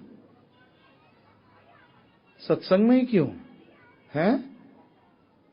भगवान राधा गोविंद देव जी खड़े हैं किसको दर्शन देने के लिए? अब आप ध्यानपूर्वक सुनिएगा। यह मनुष्य शरीर भगवान ने दिया कि आप भगवान का ज्ञान ले सकें और भगवत धाम वापस जा सकें, इस दुखी संसार से निकल सकें। पहला दे दिया उन्होंने, फिर उन्होंने क्या दिया आपको? ये भगवत गीता, ये भागवत दी आपको सुनने के लिए, पढ़ने के लिए, समझने के लिए। तीसरा उन्होंने क्या दिया आपको? भक्तों का संग दिया। बताइए और आपको क्या चाहिए? बताइए आपको क्या चाहिए और? एक नया व्यक्ति होता है, बिजनेस करने आया, तो आप उसको पहले क्या करते हो? ये लाख रुपए पकड़, तो शुरू तो कर। क्या कर प्रभु जी? वो कहता है 1 करोड़ चाहिए, करोड़, लाख पकड़, चल शुरू तो कर। तो थोड़ा सा दिया, तो भगवान ने तो थोड़ा नहीं दिया प्रभु जी, मनुष्य शरीर दे दिया, ये बुद्धि दे दी, ये शास्त्र दे दिए, ये भक्त दे दिए, अरे अपने आप को दे दिया, और क्या चाहिए? और अभी भी ये बोलते हो बोलना बंद कर देना, ये गलती से मत बोलना कि भगवान चाहेंगे तो आएंगे। ये तो फिर हर चीज में बोलना, हर चीज में बोलना, भगवान चाहेंगे तो नौकरी जाऊंगा, भगवान चाहेंगे तो डॉक्टर के पास जाऊंगा। हार्ट अटैक होगा तो क्या बोलोगे? और आपका लड़का के पापा आप कहते थे ना भगवान चाहेंगे तो, भगवान चाहेंगे तो आप पहुंच जाओगे अस्पताल। अबे चुप बे, तू लेके चल, है ना। परंतु भगवान की जब बात आती है, अरे ये टांगे दी किस लिए हैं? ये टांगे सिर्फ इसलिए दी हैं कि आप भगवान के पास इस टांगों से बार बार आओ। ये आंख इसीलिए दी है कि बार बार भगवान के दर्शन करो। ये कान इसलिए दिए हैं कि बार बार कृष्ण कथा सुन सको। ये जीवा इसलिए दी है कि बार बार कृष्ण प्रसाद चख सको और इससे कृष्ण का नाम ले सको। ये नाक इसलिए दिया कि भगवान पे चढ़े हुए फूलों को आप सूंघ सको। ये हाथ इसलिए दिए हैं कि भगवान के लिए कुछ कर सको। ये सारा शरीर इसलिए दिया है कि भगवान की सेवा में लगा सको। भगवान ने दिया तो माल अपने लिए था। गाड़ी दी थी कि यार पेट्रोल भरा के ले आइयो, वापस चलेंगे अपन। पता लगाओ लेके भाग गए आप बैठे हो, अरे यार गाड़ी दी थी कि वापस लेके आएगा, ये तो लेके चला गया। यही भगवान देखते हैं कि अरे शरीर दिया था कि मेरे पास आके आ जाएगा लौटकर, ये तो कहां भाग गया। भगवान देख रहे कहां भाग गया, ये कहां चला गया। तो ये अभी मैं कुछ ऐसी चीजों का बात करूंगा आपसे, ये जो आप स्पेशल कहावतें बोलते हो ना, भगवान चाहेंगे तो आएंगे। भगवान चाह रहे हैं, हम नहीं चाह रहे। अपनी गलती मानो, अपनी गलती मानना सीखो। तो कार्पण्य दोष, जब हमें भक्ति ये शरीर मिला है, जब इससे हम नहीं इस्तेमाल करते तो हम दुर्बल हो जाते हैं। दुर्बल होने से क्या होता है? दुख होता है। क्या दुख होता है प्रभु जी? जन्म मृत्यु जरा व्याधि के चक्कर में फंस जाते हैं। ध्यान रखिएगा, ये शरीर से निकल भी सकते हैं, शरीर से फंस भी सकते हैं। इसी शरीर से निकल भी सकते हैं। इस शरीर में पूर्ण शक्ति है भक्ति करने की, इस्तेमाल कर लो या गवा दो। आगे क्या कहते हैं देखिए, ऐसी अवस्था में मैं आपसे पूछ रहा हूं, भ्रमित हूं मैं कर्तव्य भूल गया हूं, सारा धैर्य खो चुका हूं। अब मैं इस ऐसी अवस्था में आपसे पूछ रहा हूं। ये श्लोक एक्चुअली पूरा 4-5-6 घंटे का लेक्चर है, परंतु मैं आपके सामने शॉर्ट कर रहा हूं क्योंकि समय इतना नहीं है। तो ध्यानपूर्वक सुनिएगा। ऐसी अवस्था में मैं आपसे पूछ रहा हूं कि जो मेरे लिए श्रेष्ठकर हो। देखिए अब गुरु से कैसे पूछना है। यहां अर्जुन ने आखिरी लाइन ले रहा हूं, शिष्यस्ते हम साधिमाम। अब आपको प्रश्न बता रहा हूं, गुरु से प्रश्न कैसे करने चाहिए। हम लोग क्या क्या कहते हैं, मेरा धंधा खराब चल रहा है, क्या करूं। अबे तेरा धंधा सही करने के लिए बैठा है गुरु। तूने गुरु का सत्यानाश मार दिया। मैनेजमेंट ट्रेनी है वो तेरे बिजनेस मैनेजमेंट एमबीए किए हुए है। वो क्या बात कर रहा है, जोड़ों में दर्द हो रहा है। अबे वैद्य के पास जा, वैद्य के पास जा, वैद्य दिया ना तुझे। अर्जुन बता रहा है कि मेरे को क्या कैसे पूछना चाहिए। ऐसी अवस्था में मैं आपसे पूछ रहा हूं जो मेरे लिए श्रेष्ठकर हो। और देखिए साथ में एक वर्ड और लगा दिया, उसे कृष्ण भगवान। गड़बड़ मत करियो, निश्चित रूप में बताना। हाँ, हम लोग कई बार बोलते हैं, देख भाई कोई अच्छी चीज बताओ, तो दुकानदार क्या करता है, ये भी अच्छी है, ये भी अच्छी है, ये भी अच्छी है, ये भी अच्छी है। तो आप क्या बोलते हैं, यार एक चीज बता रहा है जो सही है एकदम, है ना प्रभु जी। तो इसी तरीके से अर्जुन ने पहले ही प्रश्न कर दिया कि श्रेष्ठकर वस्तु बता, और कैसे बताओ भगवान, निश्चित रूप में। तो भगवान चुप रहे, मैं क्यों बताऊं। आज अगर चलता हुआ रोड पे व्यक्ति आपसे पूछे कि मुझे क्या करना चाहिए, तो आप क्या कुछ बोलोगे उसको, क्योंकि बोलोगे क्या पता वो पालन करे या ना करे। समझे आप। तो यहां अर्जुन ने समझ गए, कृष्ण भगवान का भाव समझ गए, क्योंकि दोनों के बीच perfect understanding. Because Arjun best student और कृष्ण बेस्ट गुरु, दोनों बेस्ट मिल गए प्रभु जी। इसलिए तो हमें निचोड़ मिल गया प्रभु जी, तो मर जाते हम।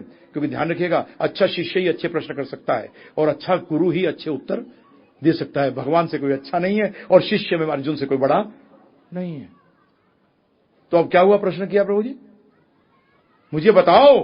तब उन्होंने कहा, अब मैं आपका शिष्य हूं, शिष्यस्ते हम साधिमाम प्रपणम, कि अब मैं आपका शिष्य हूं। और कैसा शिष्य, तो फिर समझ गए, हाँ हो सकता है शिष्य हो, क्या पता। कॉलेज में आया देखने के लिए, कॉलेज में पढ़ाई कैसी होती है, एडमिशन बाद में लूंगा, तो उसके साथ टीचर इंटरेस्ट लेगा, नहीं लेगा। तो क्या आगे वर्ड क्यों किया, प्रपणम, मैं आपके शरणागत हूं। मैं आपके क्या हूं, शरणागत हूं। मैं ऐसा ही ज्ञान नहीं लेना चाहता। मेरे पास कई बार प्रश्न करते हैं लोग आके बस सिर्फ भाई प्रश्न कर रहे हैं, क्यों कर रहे हैं, क्यों प्रश्न करना है बस। भाई प्रश्न कर रहे हो तो शंका का समाधान हो रहा है, या आप सिर्फ मेरी नॉलेज टेस्ट करने के लिए आ रहे हो? उससे क्या फायदा होने वाला है? तो यहां क्या कहा अर्जुन ने, शिष्यस्ते हम साधिमाम प्रपन्नम, और साथ में क्या कहते, कृपा कृपा मुझे उपदेश दें। मैंने 3 चीजें बताई थी आपको। लोग सुनने आते हैं संदेश, उपदेश और आदेश के रूप में। शिष्य को आदेश बाद में पालन करना चाहिए, पहले उपदेश लेना चाहिए। उपदेश का मतलब अर्जुन ने साफ कह दिया, उपदेश दो। क्यों कहा ऐसा? उन्होंने कहा भगवान देखो प्रश्न उठेंगे तो पूछूंगा। और मजे की बात देखो, अर्जुन कृष्ण भगवान का भक्त था कि शिष्य था? भक्त था, परंतु यहां किसकी एक्टिंग कर रहा था? शिष्य की। क्यों? क्योंकि अगर अर्जुन ने कहा होता कि शिष्यस्तेम नहीं भक्त्यम अहम, कि मैं आपका भक्त हूं, तो फिर भगवान क्या कहते, युद्ध कर। गीता नहीं बोलते। क्यों? भक्त का काम क्या? आज्ञा का पालन करना। भक्त का काम प्रश्न करना नहीं है प्रभु जी, शिष्य का काम प्रश्न करना है। शिष्य का काम क्या है? प्रश्न करना। भक्त का काम प्रश्न करना नहीं है। भक्त का काम तो आज्ञा का पालन। इसलिए अर्जुन अगर शुरू में बोल देता ना मैं तो आपका भक्त हूं, तो भगवान कहते चल लड़का। परंतु अर्जुन ने क्या कहा, मैं आपका शिष्य हूं और उपदेश दो। उपदेश का मतलब अगर समझ में नहीं आएगा तो पूछूंगा, समझ में नहीं आएगा तो पूछूंगा। अब अगर हम इस तरह से नहीं सुनेंगे गीता को ना प्रभु जी, कि शेषकर वस्तु जानना चाहते हैं, तो हम धृतराष्ट्र की तरह सुनेंगे। धृतराष्ट्र ने भी पूरी गीता सुनी किससे? संजय से। परंतु उसका कोई बदलाव आया उसमें? नहीं आया, क्योंकि वो तो कथा की तरह सुन रहा था। क्या हो रहा है महाभारत में? ये ठीक है, अच्छा सर्वधर्मान परित्यज्य, ठीक है, हाँ ठीक है, आगे चल। वो शिष्य बना ही नहीं, ना तो शिष्य बना न शरणागत। वो क्या था प्रभु जी? संदेश सुन रहा था। वो क्या सुन रहा था? संदेश। वो ज्ञान नहीं सुन रहा था प्रभु जी, ध्यान रखिएगा। वो क्या सुन रहा था? संदेश के रूप में सुन, इन्फॉर्मेशन। ठीक है, क्या हुआ? संजय जोश जोश से बता रहा है और ये ढीले बैठे हुए हैं धृतराष्ट्र, अंदर से भी अंधे और बाहर से भी अंधे बने हुए। तो इसलिए गीता अगर समझनी है तो आपसे पहली बार जब मैं हाथ उठवाता हूं ना ऊपर, उसका मतलब एक बार मैं आपसे मनवा देता हूं कि मैं शरणागत हूं। अभी 1 घंटे के लिए तो हुई, बाकी बाद में होऊंगा नहीं होऊंगा बात छोड़ो। तो मैं आपको एटलीस्ट उस 1.5 घंटे के लिए जब हाथ उठवा के आपसे हरे कृष्ण महामंत्र कराता हूं, तो हाथ कब उठाते हो? जब कोई बंदूक लगा देता है सर पे, है ना, शरणागत हो गए कि हाँ जी शरणागत है। 1.5 घंटे बाद रहे ना रहे वो बात की है, परंतु मैं भी चाहता हूं कि आप 1.5 घंटे तो रह लो, क्योंकि बगैर शिष्य बने तो आप ज्ञान ले ही नहीं सकते। संदेश के रूप में सुनोगे और चले जाओगे, उससे कोई लाभ होने वाला है नहीं। तो धृतराष्ट्र नहीं, अर्जुन के पदकर्मों में चलना है। और अर्जुन ने क्या हुआ अंत में? नष्ट मोहा स्मृति लब्धवा, के नष्ट मोह नष्ट हो गया, स्मृति वापिस आ गई। और भगवान जो कहेंगे वो हम करेंगे। करिष्ये वचनम तवा, आपका जो वचन है उसको मैं करूंगा। और धृतराष्ट्र ने ऐसा कुछ नहीं कहा, धृतराष्ट्र ने ऐसा कुछ नहीं कहा। तो आप ध्यान रखिएगा, भगवत गीता अंदरूनी बदलाव की बात कर रही है, बाहर की नहीं। क्योंकि बाहर से अर्जुन क्षत्रिय था और क्षत्रिय ही रहा। भगवत गीता अंदरूनी बदलाव की बात कर रही है। इसीलिए हम कहते हैं सृष्टि मत बदलो, दृष्टि बदलो। सृष्टि नहीं बदलो, क्या बदलो? दृष्टि बदलो। और दृष्टि किससे बदलती है? ज्ञान से। जैसे कि जब व्यक्ति 12वीं क्लास में होता है, वो मेडिकल साइंस के बारे में जानता, बट जो एमबीबीएस करके निकलता है प्रभु जी, तो उसकी दृष्टि बदल जाती है प्रभु जी। जब वो एमबीबीएस करके निकलता है, दृष्टि बदली के ज्ञान बदला? ज्ञान ऐड हो गया जिससे कि दृष्टि बदल गई। वो ही व्यक्ति मरीज है, परंतु जब उसने एमबीबीएस नहीं करी है उसको मरीज नहीं समझ आ रहा वो, परंतु एमबीबीएस कर ली उसके बाद क्या समझ आ रहा है प्रभु जी? कि वो मरीज है। तो इसीलिए ये अंदरूनी ज्ञान लेकर आपकी सृष्टि बदल नहीं सकते प्रभु जी। सृष्टि बदलने की कोशिश मत करना, क्योंकि असुर लोग सृष्टि बदलने की कोशिश करते हैं, दृष्टि बदलने की कोशिश नहीं करते। असुर का स्वभाव है कि वो सृष्टि बदलने की कोशिश करता है, दृष्टि बदलने की कोशिश नहीं करता। और भक्त सृष्टि बदलने की कोशिश नहीं करता, दृष्टि बदलने की कोशिश करता है। अरे हम जैसे हैं वैसे तो रहेंगे। अब आप सोचो कि भैया मैं ये ज्ञान ले लूंगा तो मेरा कॉस्मेटिक सर्जरी हो जाएगी, मूर्खता है, नहीं होगी। आप जैसे थे वैसे ही होगे, परंतु अंदर से पूरा चेंज आ गया। और जिसने अंदर का चेंज आ गया। और दूसरी चीज ध्यान रखिएगा, यहां युद्ध भी बाहर का नहीं है, अंदर का है। अर्जुन अंदर का युद्ध हार चुका था। अर्जुन अंदर का युद्ध हार चुका था, गीता पढ़ने के बाद अब अंदर से जीत जाओगे, और जो अंदर से जीत गया बाहर से तो जीत ही जाएगा। आज मेरा एक स्टूडेंट बैठा हुआ था, आकाश कांग्या, वो बैठा हुआ था मेरे साथ, मेरे से बात कर रहा था, तो मैंने उससे यही कहा, मैंने कहा ध्यान रखना कि इंटरव्यू में लोग घबराते हैं। स्टूडेंट्स को बताता हूं मैं कई बार कि इंटरव्यू में घबराते हैं, क्या होगा क्या होगा। और मैंने कहा जो इंटरव्यू 5 इंटरव्यू में फेल हो जाता है ना जो स्टूडेंट, वो छठा इंटरव्यू बहुत बढ़िया देता है। क्यों? अबे यार 5 बार तो फेल हो गए, पूछ ले क्या पूछना, चल। पास होंगे फेल हो गए तो प्रैक्टिस हो गई। उसका मतलब अंदर का युद्ध वो जीत गया है, वो अंदर पर तो जूते खा के जीता। भगवान कहते क्यों जूते खा के जीतता है प्रभु जी? पहले जीत जा। तो गीता आपको कहां शक्ति देगी? अंदरूनी शक्ति देगी आपको अंदर का युद्ध जिता देगी। तो इसीलिए ये चीज आप समझिए। भगवत गीता पे शुरू कर दी है मैंने। भगवत गीता के अंदर 5 तत्वों की बात है। क्या कहते हैं उसको? 5 सत्य। कोई भी ज्ञान इस 5 सत्य से बाहर नहीं है। ध्यानपूर्वक सुनिए वो 5 क्या है। पहला भगवान, दूसरा जीव, तीसरा प्रकृति, चौथा काल, 5वां कर्म। फिर दोहरा रहा हूं, भगवान, जीव, प्रकृति, काल और कर्म, ये 5 चीजों की चर्चा वेदों में है। यही 5 चीज, क्योंकि वेदों का सार भगवत गीता है, इसलिए ये 5 की चर्चा किसमें है? भगवत गीता में। इसके बाहर कोई ज्ञान नहीं है, इसके बाहर कोई ज्ञान नहीं है। अब इनको सारे शास्त्रों को 3 वर्गों में ज्ञान बटा हुआ है। ध्यानपूर्वक सुनिएगा इसको। पहला उसे कहते हैं संबंध ज्ञान, दूसरा उसे कहते हैं अभिधेय, तीसरा को कहते हैं प्रयोजन। संबंध ज्ञान क्या है? मैं कौन, ये सृष्टि क्या, और इन दोनों का रचयिता कौन, और इन तीनों का आपस में संबंध क्या। फिर ध्यानपूर्वक सुनिएगा। संबंध ज्ञान का मतलब मैं कौन, प्रकृति क्या, और इन दोनों का स्वामी कौन, और इनकी आपस में जो संबंध होता है उसको संबंध ज्ञान कहते हैं।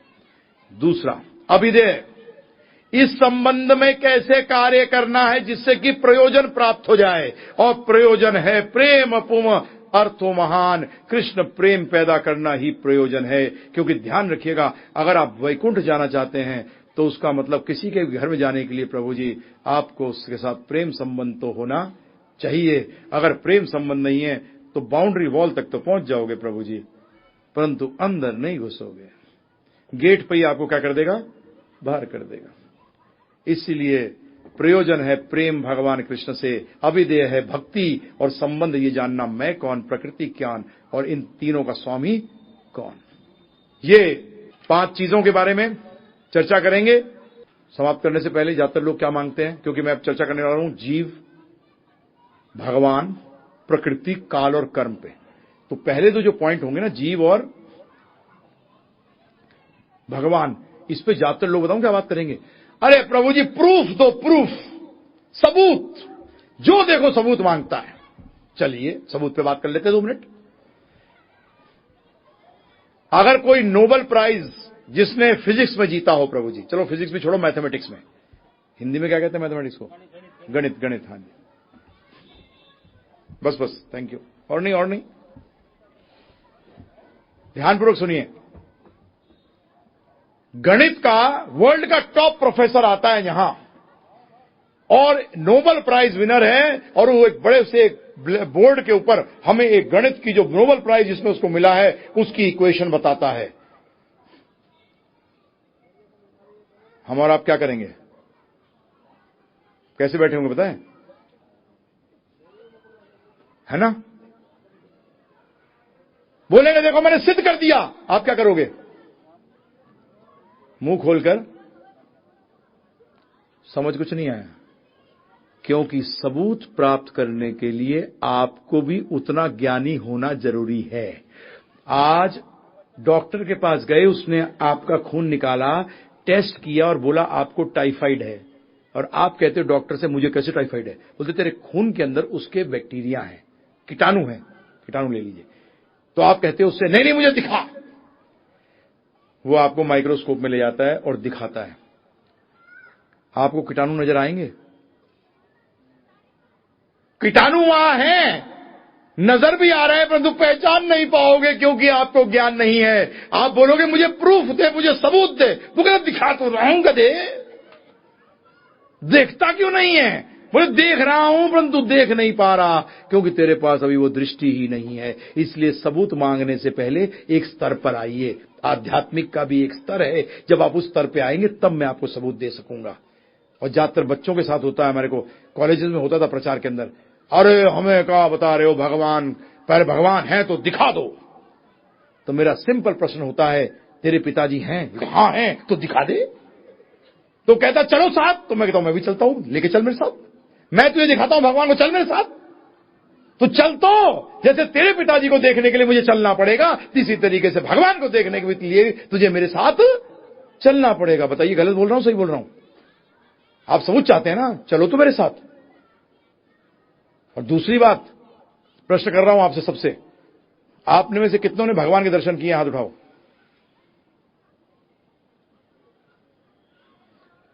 जो आप लोग नीचे रखो।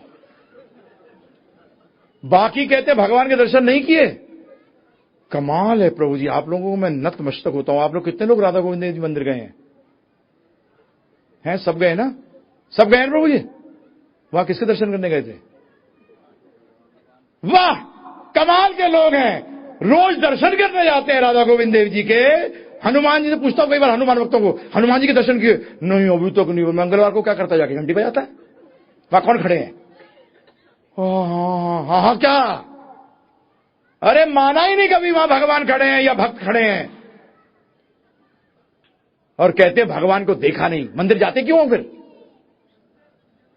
प्रभु जी क्या बुद्धि है, क्यों जाते हो राधा गोविंद देव जी? हैं साक्षात दर्शन नहीं किए तो वहां क्या खड़े हैं?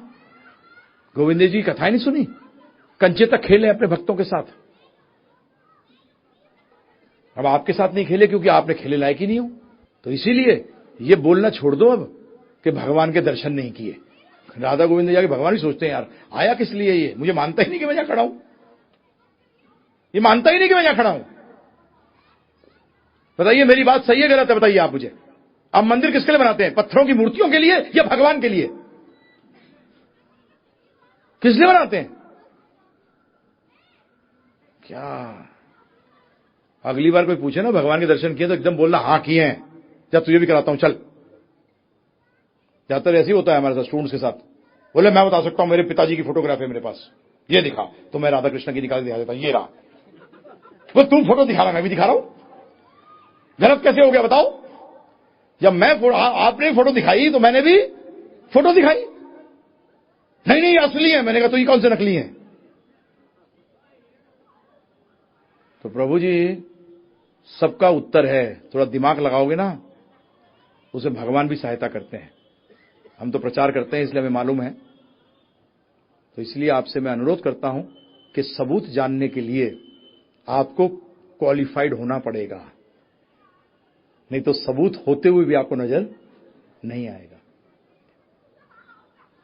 तो इसी तरीके से भगवान को भी बोलना बंद कर देना कि भगवान के दर्शन नहीं किए।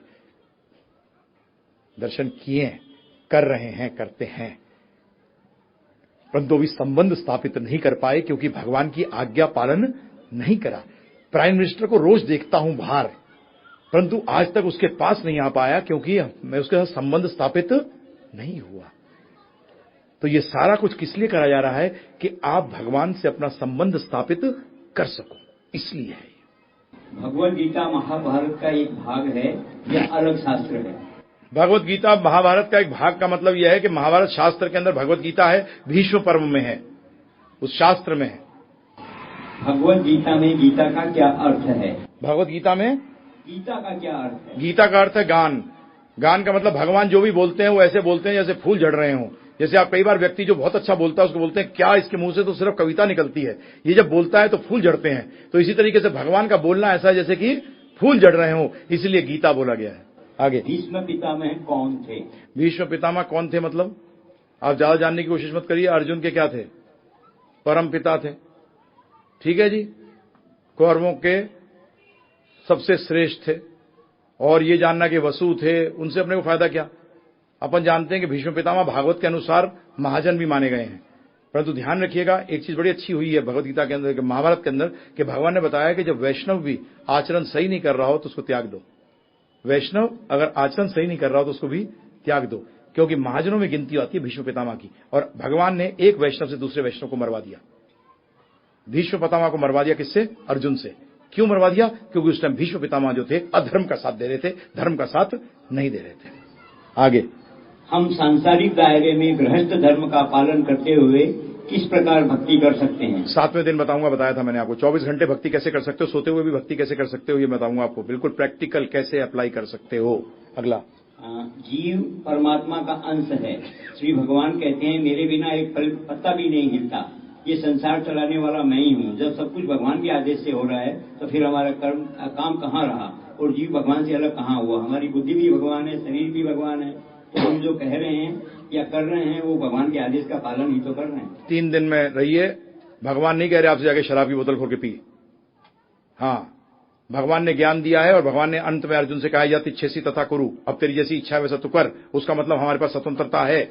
इसमें भी डिटेल में बात इसलिए नहीं करूंगा कि कल परसों तरसों इसी पे बात होगी, क्योंकि ज्यादातर एक भ्रम तो ये था कि भगवान की कृपा होगी तो सत्संग में आऊंगा, और दूसरा भ्रम, बहुत बड़ा भ्रम, कि भगवान की इच्छा के बगैर एक पत्ता भी नहीं हिलता। यह वाक्य सही है, परंतु आपका समझ गलत है। इस वाक्य को कैसे समझा जाएगा, ये आपको 2-3 दिन साथ रहिए, 7 तारीख तक आपका सारे ये क्लियर हो जाएगा। परंतु ये ध्यान रखिएगा, भगवान ने गीता में कहा है यत इच्छेसी तथा कुरु, अब तेरी जैसी इच्छा वैसा तू कर। उसका मतलब भगवान में स्वतंत्रता है, तो हम अंश हैं, हमारे में भी स्वतंत्रता है। तो हमारे में स्वतंत्रता है कि हम भगवान की शरण में जाएं या माया की शरण में जाएं। हम शरण में जाना पड़ेगा, शरण में तो किसी की रहना पड़ेगा, या तो माया की शरण में रहेंगे या कृष्ण की शरण में रहेंगे, ये हमें डिसाइड करना है। आगे, अगला प्रश्न भी ऐसा ही है। गीता में भगवान कृष्ण ने कहा कि तुम कुछ भी नहीं हो, तुम है मेरे हाथ की कठपुतली हो। कहा जाता है कि जब हमारा बुरा वक्त आता है, वही सेम प्रश्न। कुछ नहीं, कभी नहीं कहा कठपुतली हो तो मेरे हाथ की। कहां से, कौन सी गीता पढ़ के आए हो? आगे चलो। गीता, भगवत गीता के 8वें अध्याय के 5वें श्लोक का संदर्भ देते हुए इन्होंने पूछा है, स्मरण मात्र से ही पाप नष्ट होते हैं। एक तरफ यह बताया गया है चंद्रायण जैसे कष्ट साध्य व्रत करने से पाप मुक्त होते हैं। गांधी जी के अनुसार nothing worth while can be achieve without suffering and sacrifice. तो संदेह है कि कौन सी सच्चाई है? क्या फिर पढ़ना। इन्होंने एक श्लोक दिया है 8वें अध्याय का 5वां श्लोक, उसका संदर्भ देते हुए पूछा है कि अंतकाले च मामेव स्मरणं गवामे कलेवरम। क्या मतलब? अंत समय में जैसा आप सोचोगे ऐसा आपको कलेवर, कलेवर का मतलब शरीर प्राप्त होगा। यम यम यापी स्वर्ण भावम तजंते अंत कलेवरम, जैसे जैसे तू मेरा अंत में याद करेगा जैसे जैसे तुझे शरीर प्राप्त होगा। ठीक है, और आगे? जैसे कष्ट साध्य व्रत करने से पाप से मुक्त होते हैं, तो उनको नहीं, पाप मुक्ति का कष्ट साध्य करने से नहीं होते। उस पाप को दोबारा नहीं दोहराओगे, इसी को प्रायश्चित कहा जाता है। उस पाप को आप दोबारा नहीं दोहराओगे, इसको शास्त्र बताते हैं प्रायश्चित है। हम वैष्णवों में इसी को प्रायश्चित माना गया है। ये नहीं कि गड़बड़ करते जाओ, तपस्या करते जाओ, फिर गड़बड़ करते जाओ, फिर तपस्या करते जाओ, इससे पाप मुक्त नहीं होगे। भगवान ने गीता में साफ कहा है सर्वधर्मान परित्यज्य माम एकम शरणम व्रज हम त्वं सर्व पापेभ्यो, कि तुम सारे धर्मों को छोड़कर मेरी शरण में आओ, तब मैं तुम्हारे सारे पाप हर लूंगा। किसी देवी देवता के अंदर और शक्ति नहीं है कि हमारे पापों को हर ले। और ध्यान रखिएगा, ये अपने दिमाग से निकाल दीजिएगा कि एक पाप को, एक पुण्य करने से पाप को काटा जा सकता है। पुण्य को अलग भोगना पड़ेगा और पाप को अलग भोगना पड़ेगा, दोनों को अलग अलग भोगना पड़ता है। पाप का पुण्य करने से पाप नहीं कटता, भक्ति करने से पाप कटता है, और वो भी कृष्ण भक्ति करने से। गीता साफ कहती है 18वें अध्याय के 66वें श्लोक के अंदर। आगे दूसरा प्रश्न है इनका, माताओं के वक्षस्थल का पृथ्वी माता स्पर्श को क्यों बुरा माना गया है? क्योंकि वो कहते हैं, देखिए इसको दो, हर चीज को दो उसमें देखा जाता है। पृथ्वी को पृथ्वी रूप भी देखा जाता है और पृथ्वी को माता रूप भी देखा जाता है, दोनों रूपों से देखा जाता है। अब आपका एंगल जो है, हमारे शास्त्र कहते हैं कि इसको आपको दोनों एंगल से देखना है, पृथ्वी की माता के रूप में भी और पृथ्वी को पृथ्वी के रूप में भी। पृथ्वी के अंदर हम भगवान की जो चीजें होते हैं वो पृथ्वी पे नहीं रखते हैं डायरेक्ट, नीचे कुछ बिछाते हैं, उसके ऊपर फिर रखते हैं। आप कहोगे पृथ्वी माता है तो डायरेक्ट क्यों रखे? ये शास्त्र बताते हैं कि ऐसा दिमाग मत चलाना। उसका मतलब गंध पे भी तुम क्या करोगे? भगवान की वस्तुओं को रखोगे। तो इसी तरीके से माता का वक्षस्थल बड़ा पवित्र माना गया है, इसलिए इसको पृथ्वी पे नहीं रखते। हम लोग वो माता झुक के प्रणाम पूरी कर सकती हैं जो कि दिन रात हर समय हर क्षण पृथ्वी को माता मानती हो, परंतु ऐसा कोई भी नहीं है, इसलिए हमें बचना चाहिए। आगे। धन्यवाद। तो बहुत बहुत धन्यवाद। कल का बहुत ही इंपॉर्टेंट विषय है। कल 2 विषय उठाएंगे। एक, मैं कौन हूं, अपनी पहचान आप सब भूल चुके हैं। दूसरा, भगवान, भगवान है, अगर है तो भगवान है क्या, भगवान का मतलब क्या है, भगवान शब्द का अर्थ क्या है, परमेश्वर का अर्थ क्या है, परमात्मा क्या है। भगवान परमात्मा एक है, ये अलग अलग हैं। जब मैंने बोल दिया अलग अलग तो इसका मतलब कुछ तो गड़बड़ है। मैं आपके सामने सिद्ध करूंगा, आप परमात्मा बोलना भूल जाओगे, सिर्फ भगवान बोलोगे, बता रहा हूं। तो कल आइएगा। और गोविंद देव जी का हैं जी, बिल्कुल भगवान भी नहीं बोलेंगे हम। भगवान क्यों बोलेंगे, भगवान से फायदा नहीं होता प्रभु जी। जब हम सीधा कृष्ण भगवान का नाम लेते हैं, क्योंकि शास्त्र नहीं कहते भगवान भगवान बोलने से फायदा होगा, क्योंकि भगवान तो रावण भी बना सकते हो आप। क्योंकि भगवान लंका के लोग रावण को क्या मानते थे, भगवान मानते थे। हिरण्यकश्यप को क्या मानते थे, उसके जो प्रजाति भगवान मानती थी। परंतु भगवान भगवान शब्द से काम नहीं चलेगा, क्या लेना पड़ेगा, कृष्ण। और बेस्ट तरीका क्या है, हरे कृष्ण कृष्ण कृष्ण हरे हरे, हरे राम राम राम हरे हरे। तो आपसे अनुरोध है कि हमारे जैसे बताया था मैंने कल, भक्तजन ने 100 रुपए की भगवत गीता को 50 रुपए में कर रखा है। आज मैंने सिद्ध कर दिया है आपको कि जितनी गीताएं मार्केट में है 99% जो है वो ज्ञानी ध्यानी योगियों के द्वारा है, परंतु भक्त योगी के द्वारा सिर्फ एक है, और वो श्री प्रभुपाद जी की जो आराम से मिल जाती है। तो आपको लीजिए, मैं आपसे एक बार अनुरोध करूंगा, एक बार उसको पढ़िए। और पढ़ने में भी शुरू में भूमिका है, उस भूमिका को कम से कम 6 बार पढ़िएगा, तब पहला श्लोक प्रारंभ करिएगा। और आप मेरा कार्ड ले सकते हैं। आपको कभी कोई शंका हो, कृपा कर मत सोचिएगा, सीधा मुझे प्रश्न करिएगा बेशर्म होकर। मैं आध्यात्मिक क्षेत्र में कहता हूं, क्या करो, हम तो ठहरे इतने बेशर्म कि शर्म हमसे शर्माती है। और दूसरी चीज क्या, जिसने करी शर्म उसके फूटे कर्म, जिसने करी बेहाई उसको मिली रबड़ी मलाई। तो इसलिए भौतिक जगत में मत लगाना है, जूते पड़ जाएंगे। आध्यात्मिक क्षेत्र में लगाओगे, लाभ ही लाभ होगा। तो आप संपर्क कर सकते हैं। ये मेरा सौभाग्य होगा, क्योंकि आप मुझे भगवान की सेवा में लगाएंगे। बहुत बहुत धन्यवाद। श्री श्री राधा गोविंदे भगवान की जय। श्री श्री जगन्नाथ बलदेव सुभद्रा मैया की जय। श्री सीताराम लक्ष्मण भक्त हनुमान की जय।